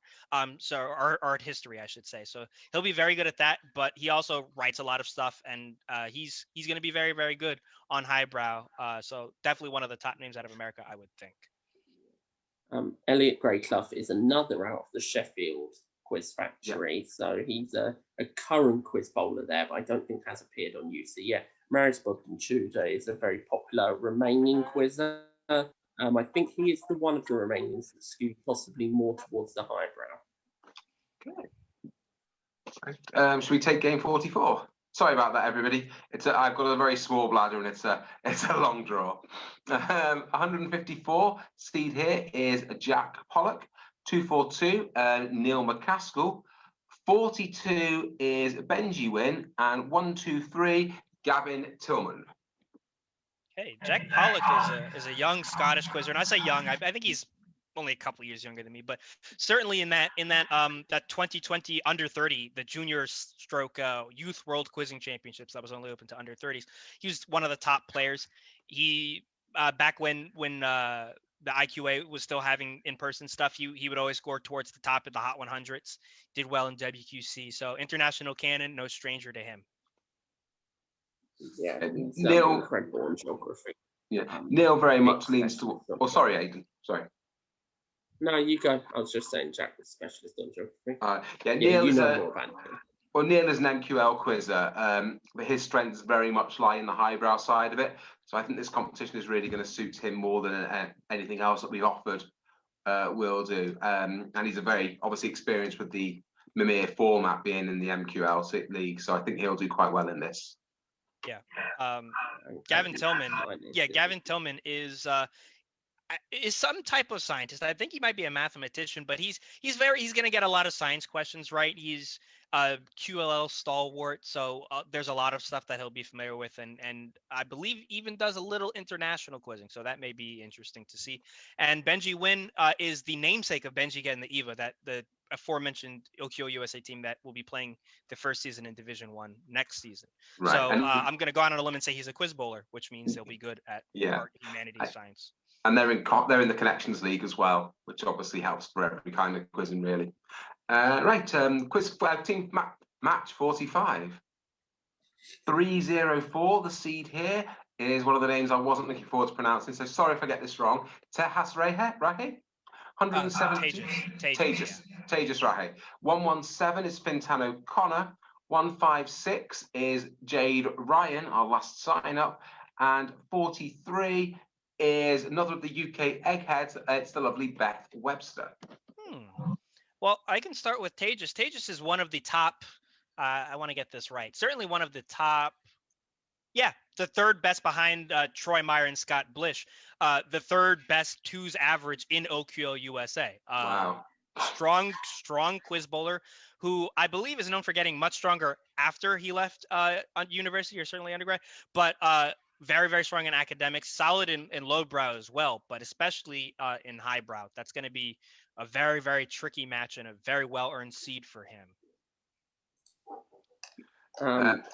Vincent is a young Irish kid. He started doing a few competitions recently. Very good player. He will improve quickly. And Beth is a research scientist, so we've got. I was about to say, she's going to be good, and obviously, that label of professional quizzer always does something. So definitely going to be tricky. But Egghead's coming back on the air as well. You'd imagine that she's doing some kind of prep work for that. And Eggheads are looking for teams in the UK. So if you fancy getting your OQL team together, going on, then give them a shout. I think they've advertised in the Facebook group. So great to see some OQL teams on there, bringing it home. Win yourselves some money. And Jade Ryan signed up today. I think she's been on Jeopardy, don't we, Brandon? Yeah, she has been on Jeopardy, and as the last person in the tournament, it'll be interesting to see how well she does, how much she can take advantage of being sign up number 300. How many do we have in this? 36, 336. 336. Yeah, that's a big one. Great. Let's have game 46 then.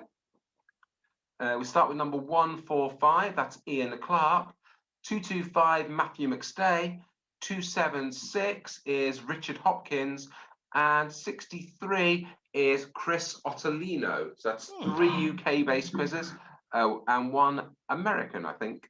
Yeah, I got to give a shout out to Ian Clark, though, one of my favorite pair partners. The firm of Clark and Blackwell have done pretty well at some open events. A true gentleman quizzer. He's a very well experienced, well traveled, so he's gonna know a lot of international culture, a lot of international stuff. A veteran of QLL and the Grand Prix, obviously, so he'll be very good. He's done a lot of quizzing, and a lot of it sticks. Matthew McStay played the lowbrow, struggled early on, but improved really quickly and has been doing very well. Richard Hopkins, I read a friendly for. He's a new player to the league, and he had some lovely answers and did pretty well in that. Chris Ottolino, I know from Robin Hughes seeding, was I think the last person out on being a seed. So okay, he's part of that. He's part of that Wednesday crew. That we keep playing in connections. But yeah, very, very strong. I believe he tilts a little more lowbrow, but also very. I modded for him in a lowbrow tournament a couple months ago, and he did very well in that. But good in lowbrow too. I believe might have a Quiz Bowl background. And for some reason, his surname is my favorite one. Ottolino is just such a great name. Yeah, I like saying that too. Let's take game 47, please. So we start with the seed 283. That is Ross Evans. 317 is Tony Munro, who's going to be playing from New Zealand. 313 is Tom Benson, and 160 is James Lasker. Have we got? So we've got an Aussie, a New Zealander. I don't know. Is James? James is a US quiz bowler. Aussie, New Zealand, England, America. Yeah, so I can start with James. He's a quiz bowler, science, physics especially. He's going to be very, very good. I believe, is that right? U Chicago, yeah. I mean U Chicago, which is historically been one of the quiz bowl powerhouses. You don't get to be known as a U Chicago quiz bowler if you're not, because they don't let you play. So yeah, he's very good at science and solid enough at everything else where he'll be a threat. Yeah, Tom Benson is the question editor for UC. Ross Evans, not for UC, for OC even. Oh, okay, Ross Evans, it might be UC. Hang on, let me check the notes. It might. No, it is UC, sorry. So my mortal enemy, cool. Yeah. And Ross Evans is a 3. When Isa Schultz doesn't win the Australian Quiz Championships, Ross Evans wins the Australian I definitely have seen that name before, yeah. He is very good at history, normally 20 plus on the WQC at history. Wow, so that sounds like a tough heat then. Yeah, certainly. Okay, well, we'll take game 48. Start with 285. Seems to me that all the seeds have high numbers. I don't I don't know why. They're all good at academics, but alphabetically challenged. Let's say. So that's 285. Then is Ryan Rosenberg. 105 is Ed Mason. 170 is Jeff Richmond. And number 8 is Alex McGill. Yeah, Ryan Rosenberg is the star player of My Dinner with Andre 3000, which I believe either got promoted last season or is getting promoted this season, or maybe both. It's both. Yeah, they've won both Division 3 last season, Division 2 this season. Yeah, so that's just real good. And I believe their best player, certainly on 2, is one of the only 20 players, or maybe less than 20 players in OKO USA to average over 5 2s a game. Wow. So, and he's a quiz bowler, so that means that if he does have a specialty, more likely than not, it's highbrow. Yeah. So. Jeff Richmond is another international quizzer, another O'Brien stalwart. So he's been about, as they say. So that'll always help in an international quiz. Might even be better on international than US. Another Jeopardy name. And this time I am sure. I'm not just saying that, pulling it out of my butt. So yeah. Ed Mason was a mastermind semi-finalist last series. I think he's another way found us through Twitter. And Alex McGill is a name that I'm not sure. I'm not sure if that's a British or American or neither name. I think he's British. I think he signed up very recently. Sorry we don't know much about you yet, Alex, but again, use this tournament, make a name for yourself. Good luck. Yeah, and let's have a look at game 49. So we start with number 169, which is Jeff King. Boo! No, I'm kidding. He's a very, very good friend of mine. That's all right. Number 23 runs the Bolton League. It's Andrew Till. So if you live in that area, he's the guy you want to get in touch with. 71, it's another one of GNS heroes. It's Connor Watkin. And 275, a name I'm not familiar with, is Richard Brooks. Oh, well, I know Richard Brooks because Richard Brooks was also on my University Challenge team. Right. That won every game by 150 points last year. So he's very good. Another person who's gotten a lot better since then. It's good to see most of the team is still quizzing, even though for some reason I'm not. But yeah, Richard Brooks is good. I'm certainly one of the best geography players on the student circuit in the UK. So he'll be very, very good at that. Another science specialist, for lack of a better term. He'll be good at physics. He'll be good at chemistry. He's got his basics down in history and literature, so that'll be very, very, very, very solid for him. Jeff King is the seed, as I said, very, very good friend of mine. Card monster, maybe one of the only people who cards anywhere near as much as me in the U.S. or that I know of anyway. He works very, very hard, and he's very, very good at name association and studies very, very deep stuff. I was watching the Mimir as well final with him just now the other weekend. He was getting some ridiculous stuff. So he'll be tough, and the later the tournament goes, the more time he will have had to study more nonsense, so the better he will be. Well, Andrew Till is one of the top politics experts in the UK. And when I say politics experts, I don't mean in quiz. He is one of the UK's foremost experts on politics. He has a Twitter account with tens of thousands of followers and has written books about it. So he is incredibly knowledgeable on that. And he plays a lot of open tournaments still, I think. I've seen him at a bunch of open tournaments. Like I've seen him at MK Ultra and stuff like that. So yeah. Yeah, he is. He's won Civilization at GPs before. So stuff like that, politics, geography, stuff like that. Andrew Till is a monster on. Yeah.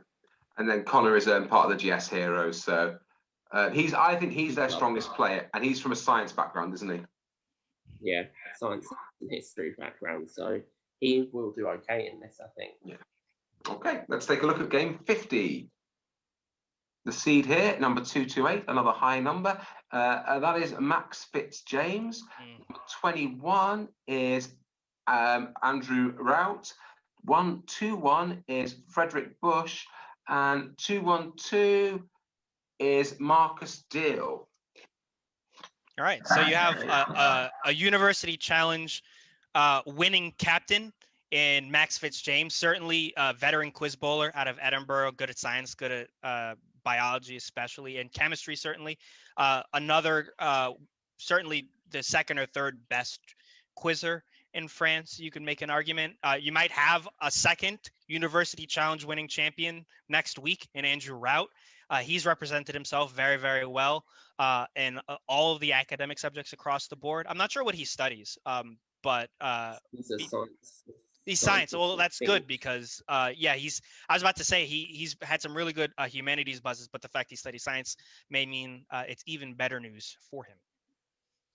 Frederick Bush is, I think, a quiz bowl name. Let's take a look. See. Yeah. So a quiz bowler used to play a lot of trash, but most quiz bowl is academic. So he will have had some relevant experience. Do you know much about Marcus there, Aidan, or not? Marcus is in OQL UK. He's a recent addition to it. I can have a quick look what team he plays for. He plays in OQL UK for... I'm not sure at the moment. I do apologise, Marcus. I will find out before next week. Okay, great. Well, as I say, use this competition to make a name for yourself, Marcus, and we will take game 51. So 179, that is Jonathan Elliot. 323, Vadim Bondar.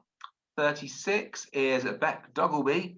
And 163 is a Merseyside Quiz League player, Jamie Hall. So we'll start with Jamie because my MQL team knocked his out of the Handicap Cup competition on Monday, and they were starting off scratch, and we were starting off 14. So it was a great win, although I think we only won by 5 in the end. So they beat us on the night.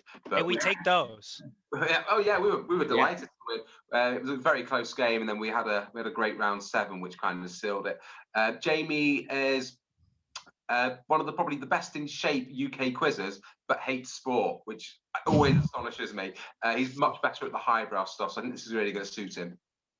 Yeah, so we have two quiz bowlers, one on each side of the Atlantic. Excuse me. You have Jonathan Elliott, who is maybe 7 or 8 years removed from being an active quiz bowler in the UK, although he plays a lot of open tournaments. And then you have Beck Duggleby, who I don't know if he still does, but was very active on the quiz bowl scene in the US. So a bit of similar knowledge bases, but maybe a slight difference because of the international bias. So that'll be good. Yeah, Jonathan was on that really good Sheffield team with Hugh Bennett that was on UC about a decade ago. Oh, I forgot about that. Yeah. Vadim Bondar is Ukrainian, and unlike Jamie Hall, Vadim is very, very good on sport. I'm not sure about his highbrow, but he does run at KFL, the Kung Fu League, which if you're on Facebook, go give it a follow. It is excellent. There we go. The Kung Fu League, you said? Kung Fu League. KFL. It's for quizzing, though. It's not for Kung Fu. Oh, wow. Yeah. Well, it's any like type of fighting and questions, I'm in. Yeah. Say less. It's like chess boxing. You cross the academics with the... You do a bit of Kung Fu, and then you... Right, we'll take game 52 at that point. So we start with number 80, which I never know how to pronounce. Is it David or is it Daoud Jackson? Daoud Jackson, okay. Yeah. 241 is Neil DeMarco. 39 is Ben Russell Jones. And 268 is Rachel Clark. Right. Well, Daoud Jackson is one of that, that under 30 crowd with Evan Lynch, who's already been mentioned. He's one of the 3 runners / setters / organizers of Mimir as well. Such a solid quizzer. I think he's won 2 GPs, which is absurd because he's younger than me, and I don't like that. But he's very, very good all around. Very, very good highbrow. One of the best quiz bowlers to come out of the UK. Still plays open tournaments, still edits and sets and all those things. Does a lot of Briticizing for when American tournaments go to the UK. So he'll be very, very, very good. He was also in that under 30 World Championship last year, the 3rd overall under 30 player. But who was the number 1 under 22 player in the world is Ben Russell Jones, who's also in this heat. So that will be very, very tricky. I'm going to go ahead and assume he does a bit of quiz bowl because if he was I don't remember whether youth is under 22 or under 19, but however old that is, he's only a year older in 2021. So he might still be at university. I'm not sure. So he's still doing something academic. He's in Edinburgh. students. Oh, So okay. Edinburgh Well, yeah, they definitely quiz up there. So. And he's also the youngest ever contestant on the UK Who Wants to Be a Millionaire. So he's got a bit of a track record. Get and that Rachel money. Clark. Rachel Clark is a quiz bowler at Cardiff as well. Okay, and Neil, do you know much about Neil? Neil plays in the Chiltern League. He's a very solid quizzer. I think history specialist. Okay. Right, so we'll have game 53. Okay, 252, another high number. 252. I am absolutely delighted to welcome to his first OQL tournament, possibly the greatest quizzer that's ever lived. It is Mr. Pat Gibson. 185 is Joseph Taylor. 140 is Harry Shaw. And 177, another £500,000 winner on Who Wants to Be a Millionaire is John Robinson. So you've got £1.5 million, one on Who Wants to Be a Millionaire in that heat. Wow. Shout out to the Arlington Million. Anyway, Pat Gibson, one of the most, really needs no introduction. So, of course, I'm going to end up talking too much about him. One of the most decorated quizzers of all time, European championships, EQC gold medals, Quiz Olympiad gold medals, specialist overall, a pairs partner with Kevin Ashman, who's another one of the greatest of all time. Extremely strong across the board, highbrow, lowbrow, you name it. He's very good. We all know. Moving on. Hugh gave us, obviously I've said Hugh gave us detailed notes about lots of players, and they were substantial notes. And the notes for Pat Gibson were, he's Pat Gibson. Which really, more often than not, is all you need to know. Yeah. See him run. That's the game plan. John Robinson is also really good, and he's an English teacher. And I've seen John on a buzzer at literature, and he is incredible. So he will pick up points on books in this tournament. And he's still relatively new to quizzing as well, so he's going to keep getting better. He is. At speed, he is absolutely incredible. So the time of recall will not affect him. I don't know a ton about Joseph or Harry. I know they're both youngsters. Joseph is someone who's signed up for a lot of stuff and doing quite well from what That youth, especially if you're at school or college or university or whatever, that'll be an advantage. A lot of times that can be an advantage in a highbrow quiz. Usually, in my experience, when I was starting much younger, the tougher stuff was the lowbrow stuff because it's harder to kind of go back and learn that. But geography, France will always be where France is. So sometimes that'll be, highbrow is an easier place to start if you're young and or starting out. Yeah. They're both British quizzes, but I don't really know much about them. But they've got a real chance to make a name for themselves in this competition by taking out Pat, if they can. And we'll go to game 54. If they take out Pat Gibson, we'll know a lot about him next week. There we go. Looks like I've improved wrong about the seed numbers. Number 4 is a seed. That is Adam Silverman. And number 48 is Brian Salmon. 329 is Vinod Viswanath. And 114 is Eugene Hung. So I don't know much about these people, I'm afraid. Eugene Hung, I recognize is a veteran on the U.S. circuit. Has been on a couple of shows, I want to say. Plays a lot, so he'll be around. Adam Silverman, I want to say, he's a quiz bowler. Science specialist, but he'll get stuff all around. Plays for OQL USA. Let's take a quick look at his stat line. Yeah, averages more than 4, so he's going to get some stuff right. Is the thing with that. Vinod Viswanath plays for another brilliantly named team, the Golden State Warriors in OQL USA. And Brian Salmon plays for actually Untitled. I think he's in his first season of OQL and he's signed up for a lot of stuff. So he's the UK representative in that heat. Yeah. Okay, game 55. Good luck to everybody scheduling things. Yeah. Number 103 is Dylan Minerick. I think he's a big name in the USA. 158 is James Conroy, Irish quizzer. 254, Patrick Buckingham, captain of the Mangoes. And number 3, Adam Fried. Number 2, John. I'm so sorry, that's my eyesight being bad. It's not Adam Fried, it's number 2, which is Ab Uthaya-Kumar. I wasn't trying to get the person wrong, just so I didn't have to pronounce it. Sorry about that. I am quite bad. My eyesight is not great. Dylan Minerick, a quiz bowler out of Northwestern, so he's going to be good at academics, had an obscene season for OQL USA just now for the now champion 4 out of 5 Cats. Yeah. No relation to the countdown. But although I'm sure it is. Anyway, 5.7 twos a game, and another 4 ones a game on a top Division 1 team. So he's getting all sorts of stuff. Very, very solid on the Quiz Bowl canon, which of course is going to come into play here. Very strong academically, very strong all around. That's going to be a very, very tough ask for anybody to beat him. Yeah. The other 3, James Conroy's a very keen Irish quizzer. He's on the underdogs team with Mark Henry. Patrick Bucknam's the captain of Mangoes, who are mid-table in Division 1. He's a strong player. He could cause some issues. And also plays and must be a fan of tropical fruit because he also plays for Pineapple in QLL. So I don't know if there's a relation to that, but yeah, I suspect so. He didn't enter lowbrow Mimir, which makes me think he probably leans more towards the highbrow stuff. So this could suit him, but I think anyone getting Dylan was going to have a tough game. Do we know much about Ab?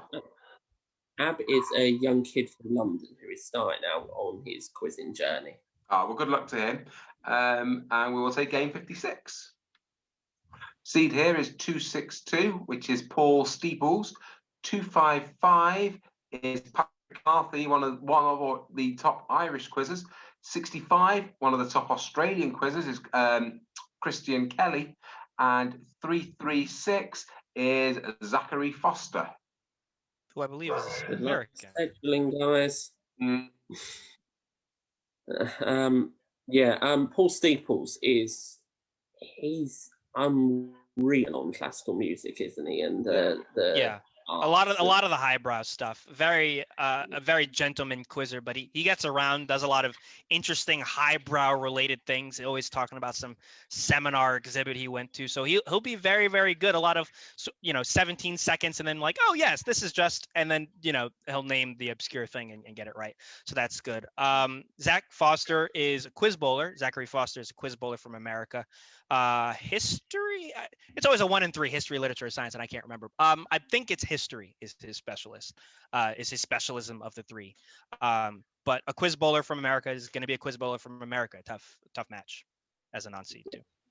Christian Kelly runs Quiz in Australia, and he advertised for us. So shout out to Christian. That's been awesome. And Patrick is probably one of the top 5 Irish quizzers. I think he's pretty balanced between his highbrow and lowbrow. He's a really good player. Yeah, and captains the Q Tours, who are a very good team, but as they just had a tough season this year, but they'll bounce back. And we take game 57. Seed here, number 67, is another mastermind champion in Clive Dunning. 98 is Donald O'Driscoll. I'm sure you don't need my help to point out he is an Irish quizzer. 15 is Anderson Wang. And 291 is Scott Vaughan, who isn't on Facebook, so won't be watching us, I'm afraid. Okay. Clive Dunning is one of the quizzers out of the Northeast, mastermind winner. Also, Brain of Britain, or something like that. He did win Brain of Britain. You're right. Yes, because he beat Brian Thompson into second place. Well, I think it was in the same year or 2-year span or something like that. But he's very, very good. One of the top players out of the Northeast, especially on highbrow. So, your seed there is not surprising. Another highbrow specialist is going to be Anderson Wang, quiz bowler out of the Northeast. Harvard or MIT, one of the two. I forget. Sorry for if you go to one and if you think I'm conflating them with the other. But so probably a science specialist if I had to guess. Yeah, Donald O'Driscoll is very new to quiz. I think he started signing up for things very recently. So this is his first time with us. Anderson Wang's MIT, I just checked. And Scott Vaughan, he played in the lowbrow, read a bit for us.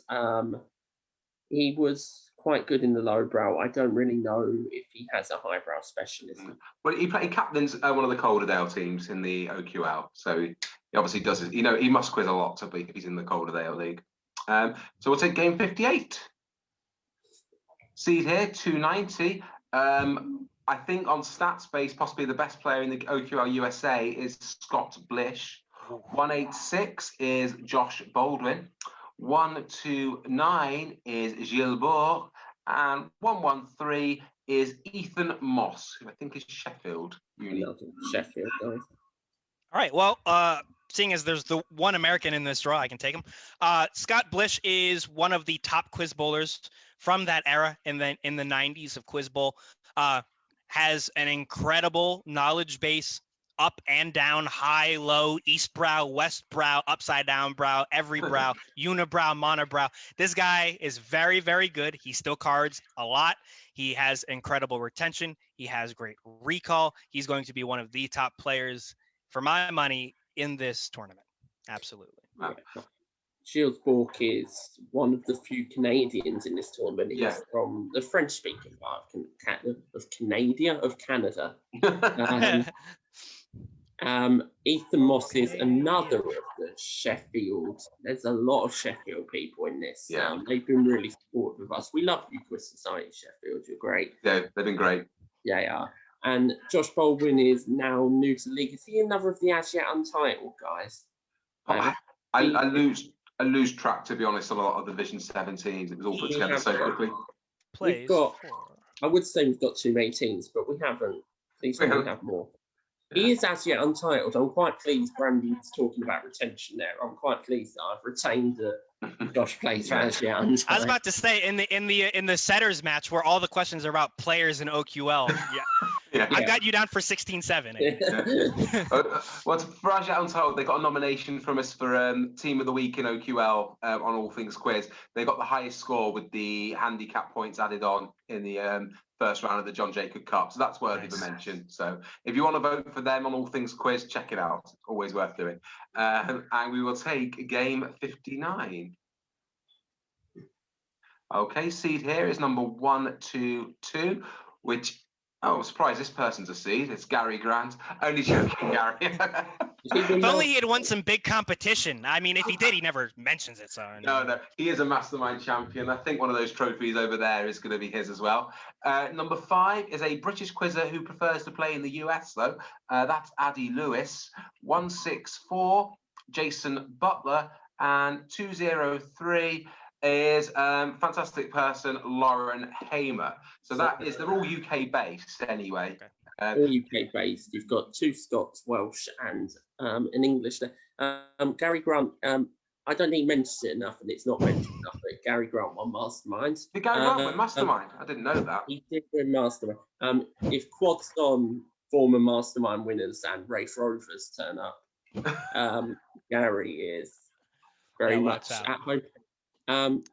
Addy, again, he's a Scottish quizzer who plays in OQL USA. I'm about to say, I think he plays on both sides. So, yeah, no, that'll he's be not good for playing him. the UK yet. Oh, he doesn't play in the UK at all? Oh, I didn't know that. I wonder, there are a few UK players, certainly as well, guys, who the flexibility of the US League allows them to play in that, but because that makes sense. At a specific time, then yeah, but I'm familiar with him. Yeah, he definitely gets a lot of reps. Does a lot of quizzing, especially in the US. That's why I recognize his name. Although Jason Butler's new to this. He had a newspaper article about him because he was in his local paper because he was winning pub quizzes on his own so often. That's the details I can give you on Jason. And Lauren is lovely. She's really lovely, and she's really good at classical music. Oh yeah, fantastic classical music. Playing it and knowledge. Yeah, and as I mentioned on the draws, she took me to the Netball World Cup final. There won't be any questions on that. Not the Netball Cup final or our trip out, but just to show we had this. That was a fun day. It was in Liverpool, so it was nice and near for me. Right, and we'll take game 60. So you see here is 124, which is Agia Christensen. 52 is possibly my favourite person in quiz, my bridge partner, Katerina Gianotta. Number 30 is Aidan Young. And number 9 is Alex Overhill. So I'll start with Katerina, I think, because I know her very well. She's a Wirral Quiz League player and taught me how to play bridge. I think she'll do quite well on the highbrow stuff, especially literature. She's always looking to learn and very supportive of everything we do with OQL, which is great. Gia Christensen is a powerhouse Norwegian quizzer, normally top 50 at the WQC. Very good player. Alex Overhill plays for Mangoes. He's probably the strongest player on the Mangoes team, who are about 6th or 7th this year in OQL UK. And Aidan is a very keen US quiz. I think he's trying to get on the weakest link when it comes back to America. Nice. Yeah, he's definitely signed up for a lot of OQL competitions. Yeah, he was in the speed quizzing event as well that we had recently. Right. Yeah. Okay, match 61. Start with seed number 6 is Alan Lynn. 125 is Jeff Abel. 56 is Charlie Rowlands. And number 3, this time, is Adam Fried. All right. Well, Alan Lynn is another Jeopardy name. I want to say a 6 or 7 game champion. Invited back, came in second in the Tournament of Champions, came back for All Stars. I believe from what I've seen and playing with him, he's shades towards Highbrow. He was, I think, the head editor in the Learned League. If you're familiar with Learned League, the Learned League Fine Arts Mini League that a bunch of people were on. A bunch of people had written on. I believe he was the editor for that. So very, very good at fine arts. He's going to be very good at humanities. I'm sure he's fine at science. So that's going to be a very, very, very strong American name moving forwards. Yeah. And what's good, if you're in the UK and you have Netflix, Alan's matches on Jeopardy are all available on Netflix. There's a couple of Jeopardy series, and they've got Alan's run on there if you want to have a watch of them, which is nice. Very nice guy. Charlie is really good on biology. Manchester guy. I feel like Manchester, Sheffield, and Oxford Brooks are getting their run now in this tournament. So those universities, thank you. That triad, Jeff Abel's the captain of Higgs Bozos and very involved with the Set Valley Quiz League. So if that's your area you live in, he's the guy to get in touch with there. And Adam Fried plays for Kathleen Turner Overdrive, which I think is the team that has a bit of the transatlantic influence. I think Mark Cooper from the QLL plays on that team. So I'm not sure which side of the ocean Adam Fried is from, but plays in OQL USA. So has some experience. That's one of my favorite team names, Kathleen Turner Overdrive. OQL USA is chock full of them. I know. And we'll take game 62. Start with number 97. The seeded here is Dom Tate. 322 is Oswald Deb. 61 is Chris Granderson. And 328 is Vinny Tagle. So we've got 3 UK players, and I think Vinny plays out of Indonesia or Philippines. Oh, wow. Yeah. This is a pretty international match. Yeah, this is going to be tough. Dom Tate. Sorry? Sorry, I was going to say, I think Ushwal is originally from India, isn't he? Or is he? Yeah. Well, I mean, I think he plays out of. I was just in a President's Cup match with him, and I think he was in somewhere in continental Europe, so he gets around as well. But starting with the seed, Dom Tate, I want to say only connect champion, if not champion, certainly finalist. Yes, yeah. Series 5 or 6, the one that wasn't on YouTube for ages, so I've not watched it, but yes. Right, yeah, but a top one of the top players in Quiz League of London as well, plays for Pineapple. Their top player, certainly on 2s, if not overall as well. Chris Grandison, another British player who's gets a lot of reps in. I see him a lot of GPs, see him a lot of other competitions, very aware of a lot of things, so that's good. Ujwal Deb plays for, or I guess I don't know if he's in London anymore, but played for Telstars, which is that conglomerate team that always does so well, and he gets a lot of international stuff, right? Just played a match with him, so he's very good. They've just taken the Division 4 title with him captaining them now, Telstars Redux in OQL. And Vinny, right. Vinny plays in the Connections League for, I think, the team called Strangers. And he's looking to join. I think he plays OQL USA as well, and looking to join. Oh yeah, they were in our pool. Yeah, we play Strangers. Yeah, so he's obviously a very keen quizzer, which is great to see. And we'll take game 63. So 319. That is Tor Helix Vandal. Sorry if I pronounced that wrong. 202 is professional darts referee Kirk Bevins. 235 is Mike McCarthy. And 72 is Connor Horgan. So, Tor Helix Vandal is probably the second strongest player out of Norway behind Thomas Collerstater. He's another top 50, top maybe 20 in the world type guy. Kirk Bevins is professional darts referee. So if there's any mental maths turn up, Kirk's going to. Which there probably won't be. He's incredible at that sort of stuff. Incredible. Yeah, to be fair, Kirk is very good on the sciences as a whole and the maths area. He's not just a calculator.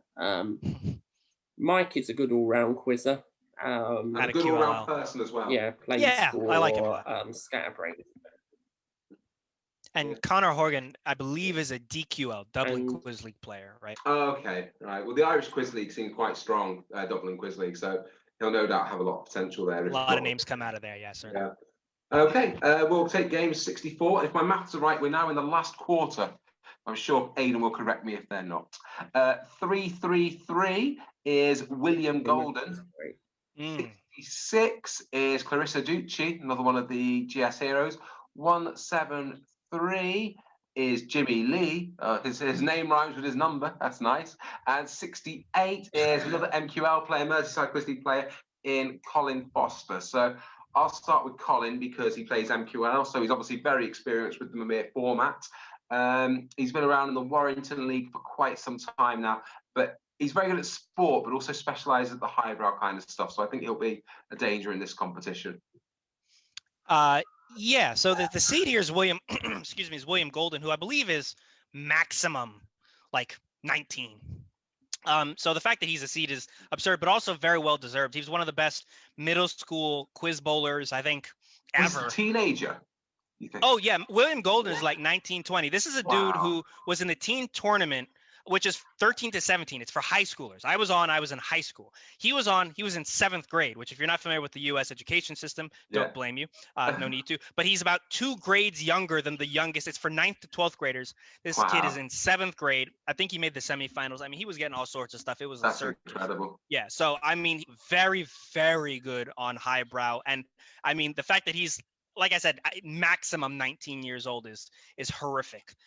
So yeah, it's going to be interesting to see how well he does and how he continues to improve. Jimmy Lee is another quiz bowler, a little older, but certainly has that quiz bowl experience. Another one of that Wednesday crew. Got to keep shouting them out because they were very pleasant company and a very close match both times we played them in Connections. And those are the 2 Americans. So I'm going to stop talking. Yeah. When my brother came 3rd in the under 20s at the WQC, he came 1 point behind William Golden. And then he looked William Golden up and found out that at that point Golden was about 16. Wow. And it was... He's going to be good. He already is. Yeah, I was about to say, he's good now. Yeah. And Clarissa is one of the GS heroes. Lovely team, aren't they? We must see that every time. We love GS heroes. If you're drinking for when we say we love GS heroes, you are going to be in a stupor by now. Well, let's take game 65 then. Seed here is 152, which is the top Australian quizzer in Issa Schultz. Chaser. And a chaser as well, yeah. Number 10 is that is Alexander Furby or Alex Furby. 47, Brian Craythorne, and 195 is the lovely Karen Alford.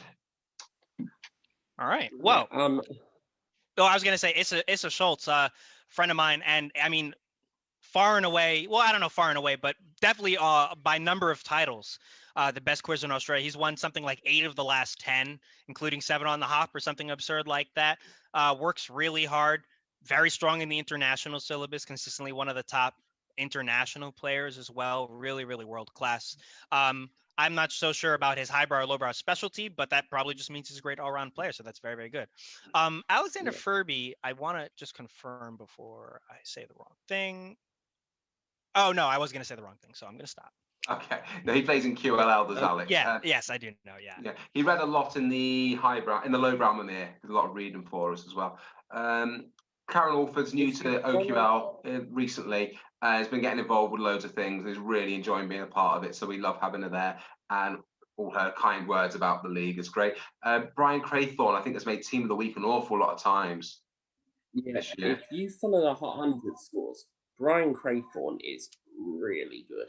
He's probably, I would say, the best non-seed in this. He's a Northern Irish guy. He scores 80 and upwards on the Hot 100 sometimes.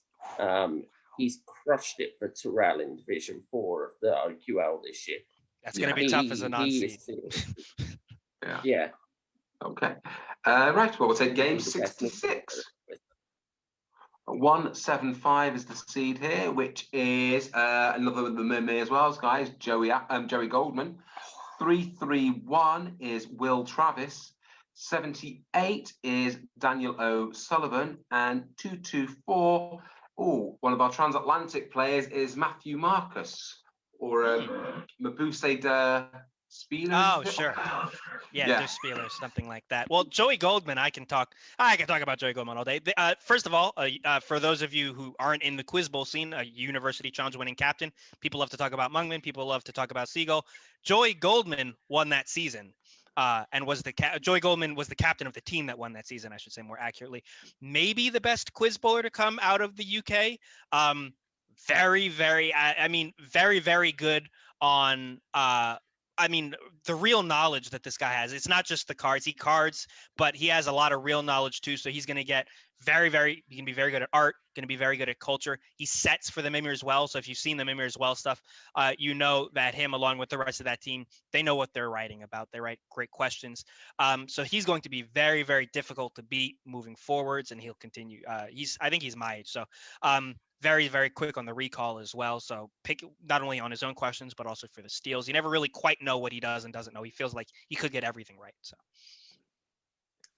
Matthew Marks is a huge supporter of OQL, which is just fantastic. I think he plays in every competition, Pop Solos, O Connections League, OQL UK, OQL USA, and now Highbrow Mimir. So Matthew is really helping to support us, which we really love. He's a really great guy, really friendly to chat to, and a very good all-round quizzer, really.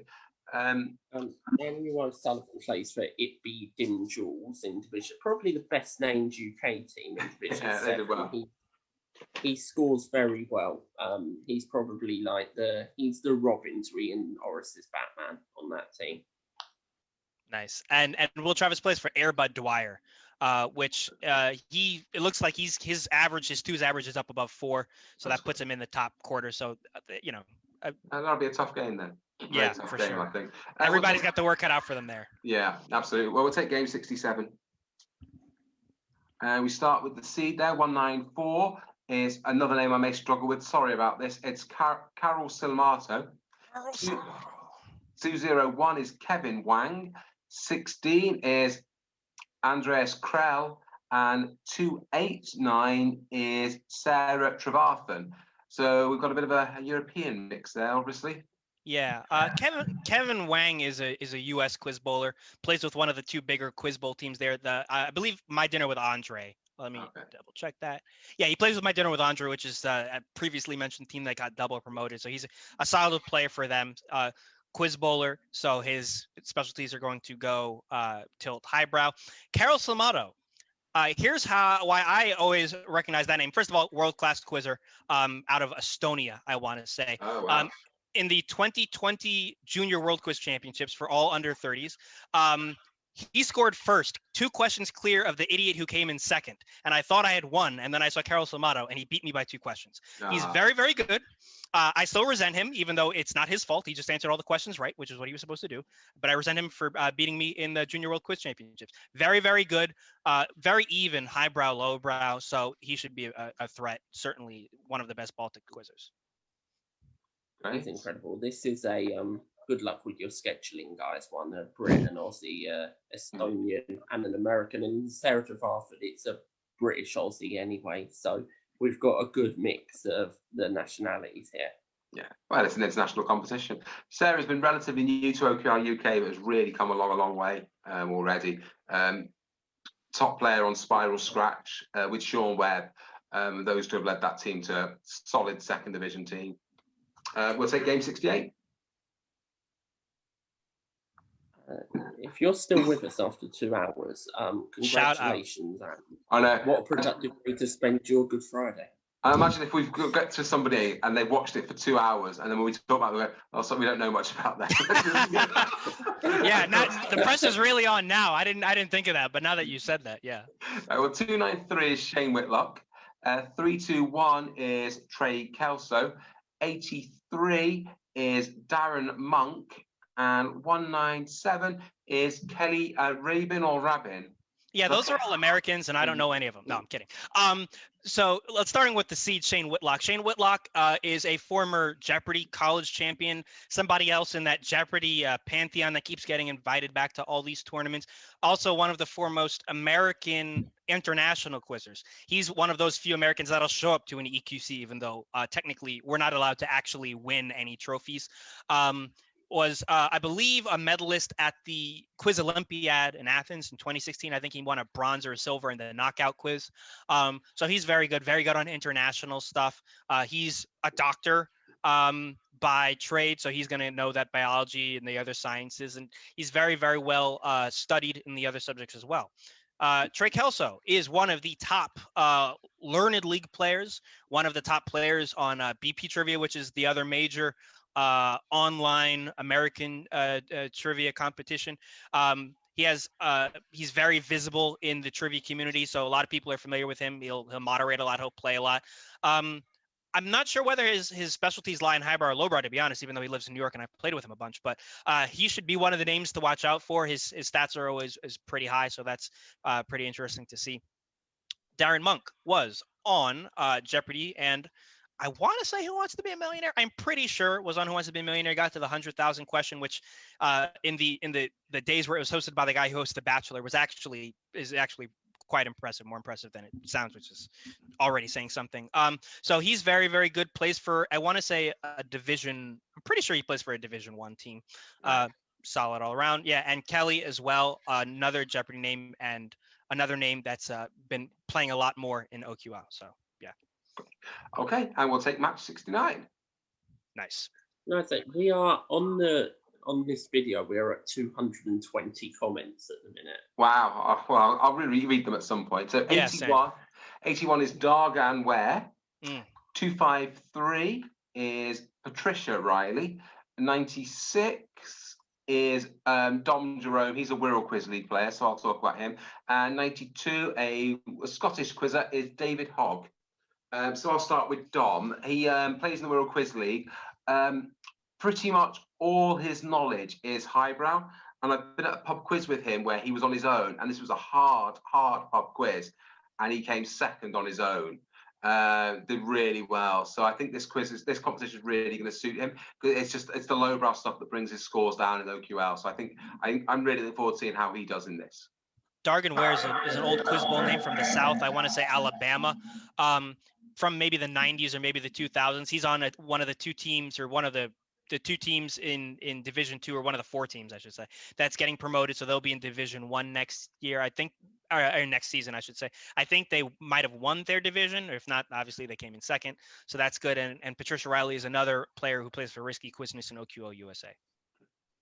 And David Hogg plays for Disparate Origins, isn't it? Yeah. Yeah, I think he's doing very well for them, yeah.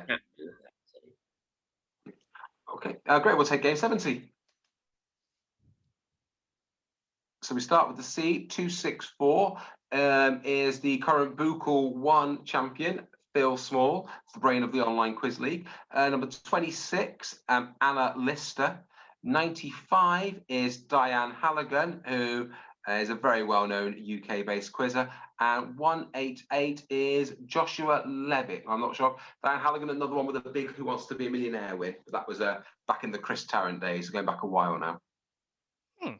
Yeah, so Bill Small is incredibly good all-round British quizzer. He's one of the people who probably is one of the more casual yet still elite quizzers. Just one of those paradoxes.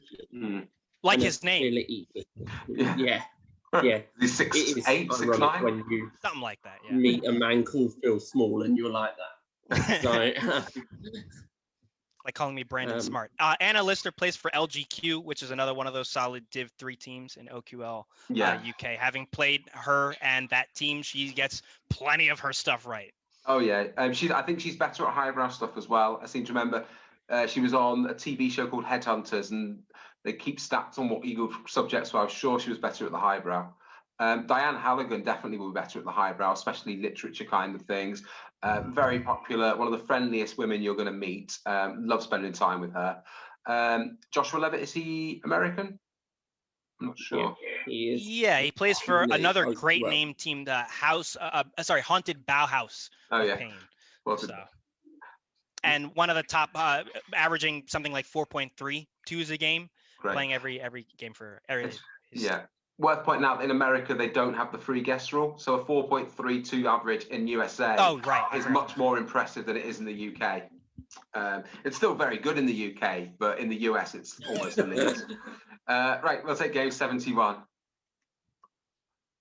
So we start with 165, which is Jason Hess. 31, Armand Sanchez. 58 is Cheyenne Fletcher, although I believe I may have mispronounced that, so sorry about that. And 74 is Dan Feitel. So is this another All-American game? Yeah, it is. Jason Hess is just a very, very, very strong overall player. He does well in lowbrow, but he's also does surprisingly well in highbrow. I'm not sure if he has a quiz bowl background, but he has the academic prowess on academic questions like he does. So he's he's one of those people who will do good in pop solos. He should be a big name in highbrow Mimir. He works very hard and writes good questions as well. So interesting to see. Dan Feitel was a player. I want to say he's the player who, no matter what would happen in Final Jeopardy, would always bet everything he had minus $1. So kind of a loose cannon. I don't know if that translates to what that translates to in Mimir, whether, it means you guess on everything. We could have another machine gun in the works there. So that'll be interesting to see how that translates. Cheyenne Fletcher is a player for, don't tell me, Sons of Anarchy, which is one of the top teams that moved up divisions last season. And Armand Sanchez, I can't say the name is he's been reading a lot. I don't know how much he plays. Okay, that makes definitely been reading a lot, involved with the OQL. Been reading for OQL UK as well as USA, which we always appreciate. So it'll be good to see him on questions for him. Yeah, great. And we'll take game 72. Start with the seed. Number 90 is David Harris, another Scottish quizzer, one of the top UK ones. Then 189 is Joshua McCoon. 172 is Jim Mudrack, and number 20 is Andrew McKenney. So you got 2 UK and 2 US there. Yeah, I think you've got 2 Scots there, a more experienced Scot and a younger Scot in David Harris and Joshua McCoon. David Harris is very good on the humanities, very good on the classics, those sort of areas. Josh McCoon, young quizzer, he's a linguist, so if there's anything that comes up on language, he'll do really well. I think he's getting into quiz bowl as well, another one at Edinburgh. Linguistics is always one of those subjects too that has a lot of carryover, because figuring out where names are from sometimes, if the answer line is just the country, never hurts. Jim Mudrack is a quizzer from America, but does a lot of international quiz, plays UK quiz as well. So he'll be good on the international content, maybe more so than some Americans. And Andrew McKenney plays for Sinead O'Connor and the Pips. Is that right? Yeah, that is right. That's the name of the team. Yeah. Man, I just love saying these names. These are great. But easily the worst part of my quiz game, by the way, is the name part. But yeah, so players that are all familiar with answering questions. Okay, we'll take game 73. So 298 is the seed there, which is probably someone who's very well known on both sides of the Atlantic. Heads up OQL USA, that is Steve Bannerman. 214 is Mario Abel. 118 is another Wirral player, so I'll take her. That's Fiona McDougall. And 33, surprise, this player isn't a seed, Ashton Davis. Right, so we'll start with Fiona, who plays for the Shipwreck team in the Wirral League. She's a young quizzer. I met her at a quiz show audition, and she's really come a long way since then, really getting more confident and loving her quizzes. Really big part of the Shipwreck team, and got very far. She got to the final tier 8 in the lowbrow Mimir. So I'll always be cheering for her in her matches, being a Wirral player. Ashton is also fairly local to me. When he won Buchel 2, I was able to hand give him the trophy. I was very surprised he's not a seed. Yeah, Mastermind finalist, one of the top scorers for Bob's Online, which is won Division 3. So, yeah, surprising as a seed, but that just means it'll be that much tougher for Steve Bonneman, who quiz bowler from the late 90s, early 2000s, maybe off by a few years on either side. Obviously does a lot of quiz. for people who have played OQL USA, you will know him as your commissioner. Plays for Quiz Machine Kills Fascists, which is the best team in OQL UK. So he's getting it on both sides of the Atlantic. Those of you who will remember the infamous 500 questions, which is even more infamous in the UK, but was still not great in the US situational wise. But it was great for Steve Bonneman, who answered 168 questions and won upwards of $100,000. So he has a quiz pedigree, which is known to many. And he's also got a lowbrow Mimir trophy, but I'm not posting it across America. So he's going to have to wait to his trip to the UK in a few years. I'll give it to him then. If you're wanting to drink, this could be a group of death, because with Stephen Ashton, you've also got one of the top German quizzers in Mario Abel. So this is, that's going to be a thing. Certainly one of the tougher groups that we've drawn so far. Yeah, definitely. I feel a bit sorry for Fiona because I know she's better at lowbrow than highbrow. So this may be a learning experience for her, but I know she'll be smiling all the way through, which is the main thing. And on that, we'll take game 74. You know what they say? The real highbrow is the friends you made along the way. Okay. This I know. I don't know how to pronounce this name very well, but I know he's a very good quizzer.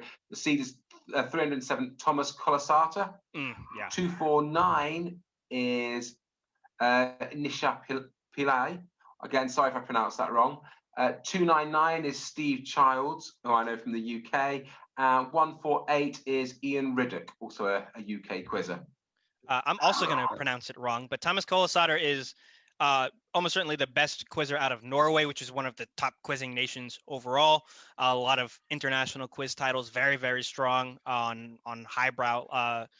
He was a chaser, wasn't he, in the Norwegian version? He was the Norwegian chaser. Yeah, which is not nothing. It's something. And again, great all-rounder. So very, very, very tough name. Incredible on literature. I think on the notes that he is as good as anyone on literature. So Nisha Pillai, I believe. Good. Sorry to move on, but Nisha Pillai plays for Very Stable Geniuses, which is that team of Americans. They do well on highbrow, so that'll be interesting. Not sure what the background is there in terms of quizzing background, like Quiz Bowl or whatever, but she'll be good. Yeah, and Steve Childs is one of the connections readers in the UK, so he helps us out a lot there. I don't know if he particularly favours either highbrow or lowbrow.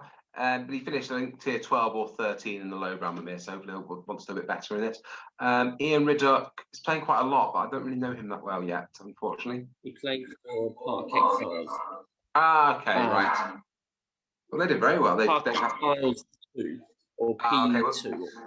Well, they've come second in Division 5, so he's won the promotion there. So obviously plays on a good team.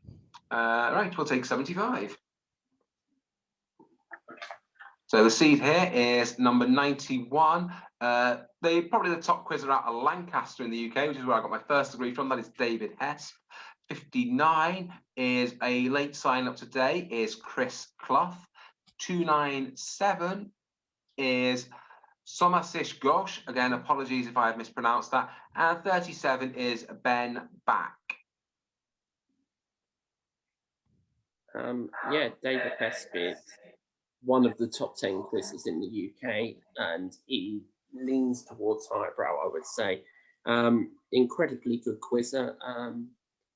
The title of best quizzer in Lancaster, I'm sure, is pretty prestigious as well. So, well, Jack Bennett's from Lancaster. Then definitely David Hess. Definitely David Hess. Yeah. Moving a bit further south, Chris Clough, one of the players, a strong player for Thread Vietnam in the QLL. I've had pretty bad experiences playing their team because their team is very good. He is a very solid player on academic stuff as well. I'm not sure if he plays internationally, so we'll see how he adapts to the canon or if he has to adapt at all. But very solid quizzer. And Ben and Somasish Ghosh is an Indian quizzer, but we haven't got much detail on.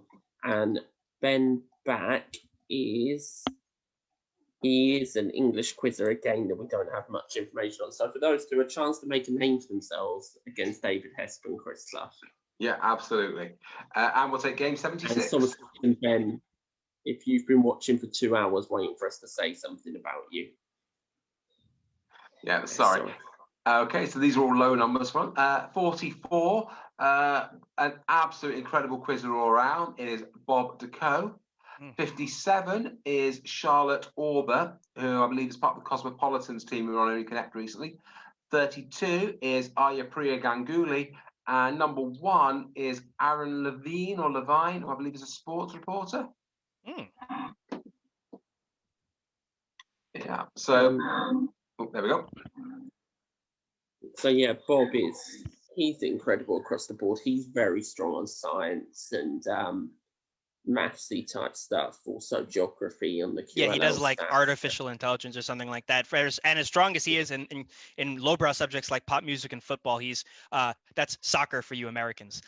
Anyway, he also has a lot of strengths in highbrow too, so definitely deserving of the seat. Aya Priya Ganguly's experienced quizzer out of India, very good player. And Charlotte Orber, I don't know much about. John, did you say OC? I think she was on the Cosmopolitans team with Amy Goodell. She's definitely playing in the Connections League, I think, on that team, but they've recruited a couple more people, so she may not have been on the TV team. I don't think she plays no QL yet. I think we're getting her involved next season. And I believe Aaron Levine... Yeah, and I believe Aaron Levine is a sportscaster. He had to leave a match early because to the Seattle Seahawks. He was commentating on their game. And wow! He couldn't play in the MTT that day because of it, or something like that. Anyway, so yeah, he's a well-known person in America, not just through quizzing. That's a much better excuse than my usual excuses for missing quiz matches, which is I overslept.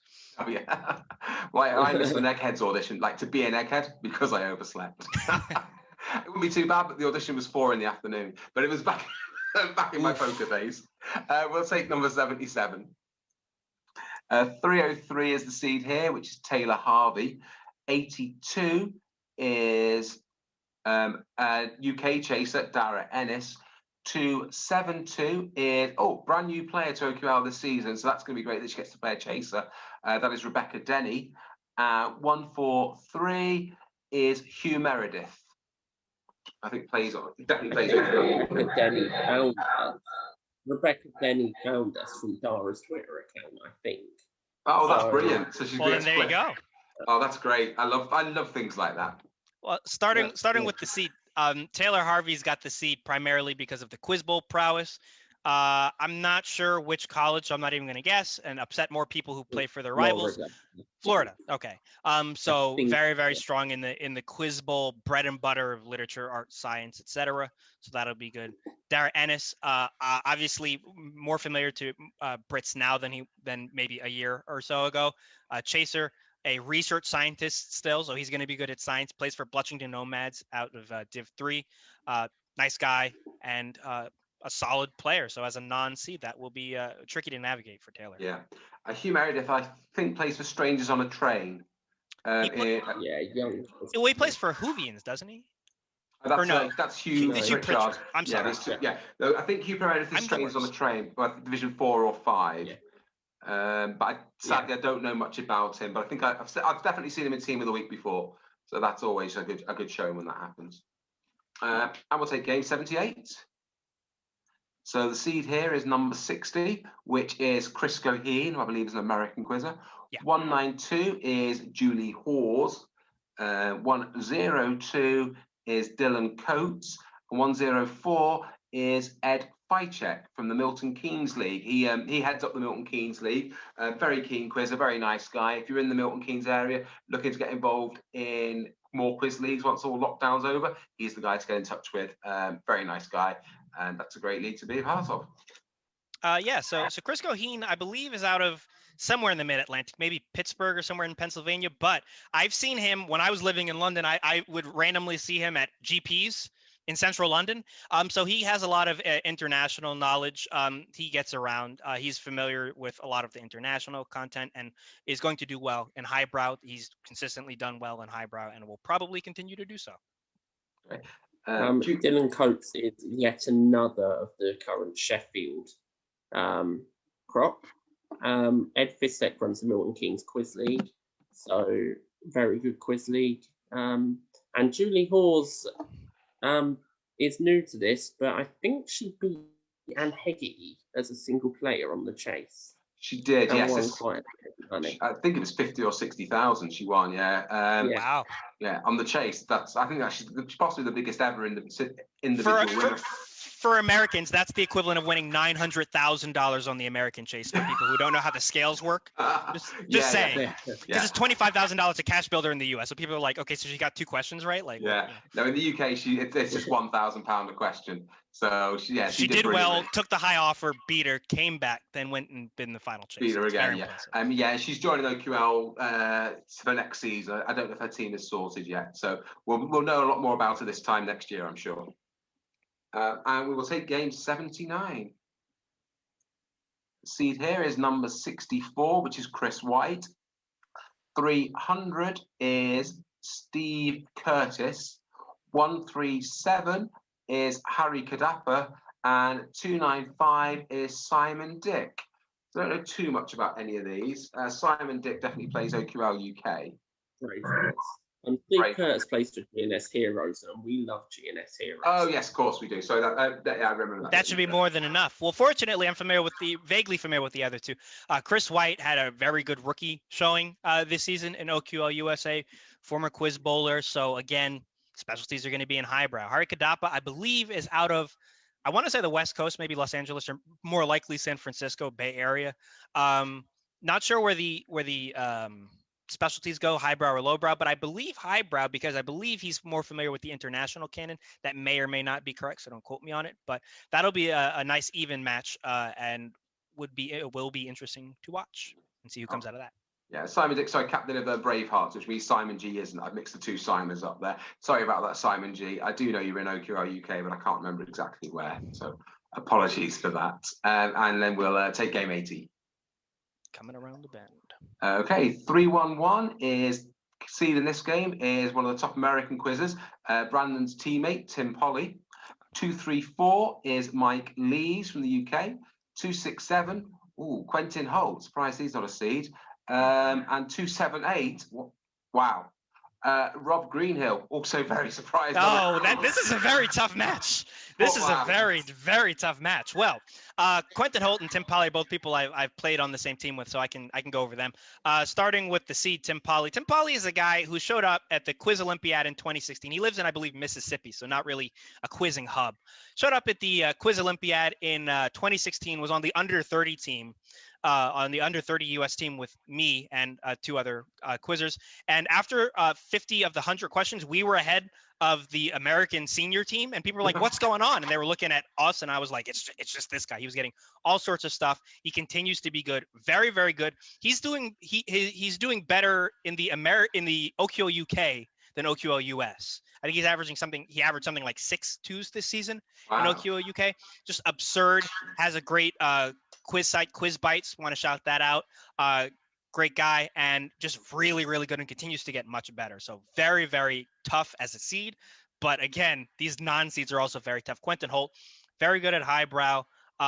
Very good overall. Plays for Pericardium, which is one of the big 5 of Quiz League of London. Just very, very solid all around and very surprised he's not a seed. Yeah, Rob Greenhill was our university challenge for the Leicester team a few years ago. Played very well. I went to watch because they were playing Open University and a friend of mine was on the OU team and Leicester just destroyed them, mainly thanks to Rob being superb.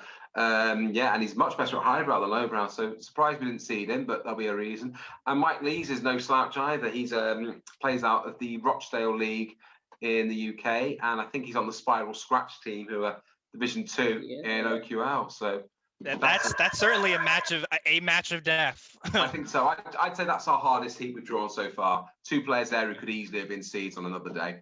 Yeah, that's bonkers. So good luck to everybody in there. I'll try and see when that's scheduled, and we'll hide and watch. Yeah, or read for it. That too. I forgot.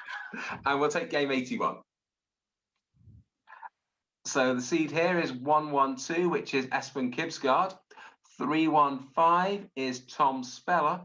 141 is Harshit Sahai. And 88 is David Hyland. So again, apologies if I mispronounce anyone's name there. I think it's actually Davy Hyland. Oh, it is David Hyland. Sorry. Yeah, David Hyland, who's an Irish quizzer but playing out of the Calderdale League. He plays with Calderdale Colts, I think, but does quite well for them. One of their star players in Division 4. Espen Kistgaard is another of those top 100 in the world Norwegian guys. The Norwegians we've got in this are the best of the Norwegians. They haven't sent any minnows. Tom Speller played Quiz Bowl for Oxford back in the day and is still plays really a bunch good. of I was going to say he still plays a bunch of Open Quiz and QLL President's Cup, OQL, so he still gets in plenty of reps. Yeah, and he made the Buchel 5. Like Rob Greenhill and Quinton Holt, he could have been a seed easily. Yeah, I was saying he made the Buchel 1 final. I think he was runner-up to Phil Small last summer. So, do we know much about Harshit? It says he's out of the U.S. I'm going to be honest, it's not a name I'm familiar with, but that could change. I have seen the name before, but I can't think where. So very sorry about that. There are a lot of players. It's hard to keep track of you all. We do try. And we now move on to game 82. Just 3 more to go. 119 is Frankie Fanco. We mentioned her husband a long time ago. She's seeded, he isn't, which is fair enough. 106, one of the nicest guys who's new to the quiz competition, is Aidan Kay. 150 is a player joining GS Heroes for next season. That's Ewan Pope. And 116 is Ewan Munro. So, we have Ewan Munro and Tony Munro. One of them plays out in New Zealand, one doesn't. So I may have mixed that up earlier in that case. I think Ewan plays out in New Zealand and not Tony. Sorry, Tony. Yeah, I apologise for that. So this has got 3 UK players and 1 in New Zealand. So that could be fun. Frankie's got a great quiz pedigree on that same Only Connect winning team with her husband. Finalist, came in second in Brain of Britain to the aforementioned David Stainer and was in the lead for most of that match. I remember listening to that. And part of that CFAX, the Hoop squad in QLL, she's very solid across the board and definitely knows her way around most subjects. So she's going to be tough and definitely earned the seat. Yeah. Don't know much about Ewan yet, but as I say, join the GS Heroes. Carry on, Aidan. Yeah, so I was just saying Aidan's really nice. Plays for Ibby Dim Jules. I think he's the captain of it. He is, yeah. Really enthusiastic. Ewan plays for GNS Heroes. We love GNS Heroes. And Ewan played in the lowbrow. And Ewan played in the lowbrow and read a bit in it. So obviously the time zone's not affecting him as much.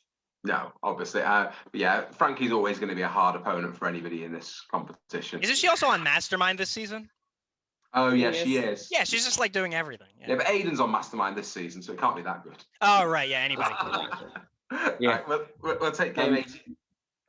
83? You can watch my semi-final on Monday, which is further than John got on Mastermind. It is true. I went out in the heat. It's further. Oh, no, I was going to say it's further than I got on Mastermind, which is trying out for the show, and then University Challenge called and was like, you can't be on both in the same year. Yeah. You have to quit now.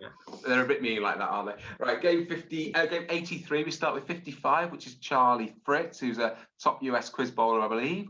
139, Harry Scully, just joined the league last season, captain's Third Degree Vern, which is a good name for a UK team. 216, one of the top QLL. Whoa.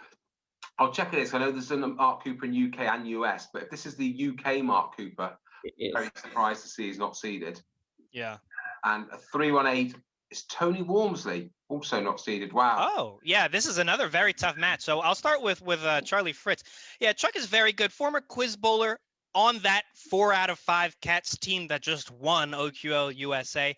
And he's had some really good games. I think the one that I read for them, he got 7 of his own 8, which again, in a no free guest league, you know what's going on there. Really well balanced, solid on lowbrow, but also very, very good on highbrow, obviously with that quiz bowl background. I want to say Northwestern or maybe somewhere out of Chicago. Mark Cooper, current Quiz League of London chair, another shocking non-seed, very, very solid quizzer. I believe Grandmaster in the back when people were going to places in person, Grandmaster in the Quizzing Association rankings in IQA. So that's really tough. And Tony Walmsley, another player out of the Northeast who always shows up at quizzes and does really well. Surprising non-seed. Yeah, that's a tough. And I say Harry captain's Third Degree Vern, who just survived in Division 6. So uni, isn't it? Yeah, he's very new to. I think he's at Durham Uni, very new to quizzing. So I'll be cheering him on. But I think that's going to be a tough game for him. Well, that's a good uni to be at if you're a quizzer. John, you did the trick of remembering who was in a heat. In the low Brummy. I do think I know who the seed is here. I haven't managed to track the non-seed. John, who's the seed? Peter Edis. Yes, he hasn't come out yet. I don't think we've had Guy Jordan yet, but I'm not sure who else. No, we had him. Oh, we did. We've had him, yeah. All right, so let's see anyway. So it's going to be Peter Edis, who is probably not that well known to a lot of people. He is an absolutely phenomenal quizzer. Not on Facebook though, but he plays on Quiz Machine Kills Fascist and is part of that team that has won the league 2 years in a row. Wow, we've then got Andrew Fisher, who plays on the Zingari team. I'm surprised he's not a seed. Especially in Highbrow. Yeah, 282 Rose O'Sullivan and 155 Jacob McLaughlin. So Rose and Jacob, I think, are both fairly new to the quizzing, but Andrew and Peter, wow. On the line of your went to school thing, Peter did the exact same niche university course at the same small university as me, so I can't even claim that I'm the best quizzer on my course from the same university. It's still not a step up from he taught me, but yeah, I'm not even the fourth best quizzer from my school. You know, Andrew Frey, Andy Tucker went to my school, and Dan Lawson, and then there's two teachers who are far better than me as well. But I don't mind. I'll organise it. That's what I do now. Yeah, so Andrew Fisher's been doing really well across all formats. Very good at both sides of the Atlantic. Yeah. I think his team have left OQL USA for this coming season. Okay. Did quite well there previously, and does very well in OQL UK for Zingari, and did well in other competitions, especially Learned League. So Peter and Andrew, that'll be a great match. And then Rose and Jacob, both fairly new to quizzing, so they'll have their work cut out to keep up with the others, but we wish them well. Wow. So I thought this was going to take an hour. It's taken 2.5 hours. That's what happens when you have the biggest Mimir of all time. Yeah. So yeah, we are at the end. If you're still awake, congratulations. I'm very impressed. I hope you've enjoyed it. We are going to do these every week. From next week, they'll be Monday evenings. Mainly to rethink the time. It's going to take 2 hours though, because I've got MQL online at 8. But we'll work. I think we won't be describing everyone's life history. I was about to say, yeah, this is more of the background, you know. Yeah. Next time we can just say they won their first game or whatever. You know, we don't need to say that. We don't need to say a lot. Lines, yeah. Yeah, exactly. We don't need to go into as much detail. So should be a lot shorter for the upcoming weeks. Apologies if we didn't know you well enough to give much more information. But as I say, use this competition, make your mark, and we'll get to know you better. Really sorry if I pronounced anyone's name wrong. I did the best I could. I know how frustrating it is when your name is pronounced wrong. If I have done it, just let me know, and in future I'll make sure that I do pronounce it right. Thank you so much to Aidan and Brandon for your great analysis and knowledge of the players. You know so much more than I do. I'm sure that's great for everybody who's listening in to get to know, see that we know who you are. Guys, anything to add?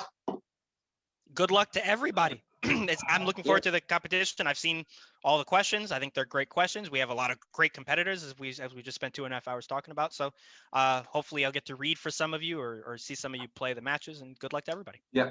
And you can play this weekend. You're going to get the emails coming out very soon this evening. If you can get yourself scheduled in that time, then do so, and we'll be happy to read for you over the weekend. Yeah. Cool. Anything else, Aidan? Thanks to Will for putting up with that for 2.5 hours. Thanks to Will for putting up with us for 2.5 hours and clicking the buttons for 2.5 hours. Yeah. Shout out to Will, as always. Yeah. Okay, brilliant stuff. Right. Well, thank you, everybody. We're going to go and read all the comments now. I hear there's a lot. Yeah. And now I've got to go card. Yeah. Great. Well, we'll see you next week. Take care. So,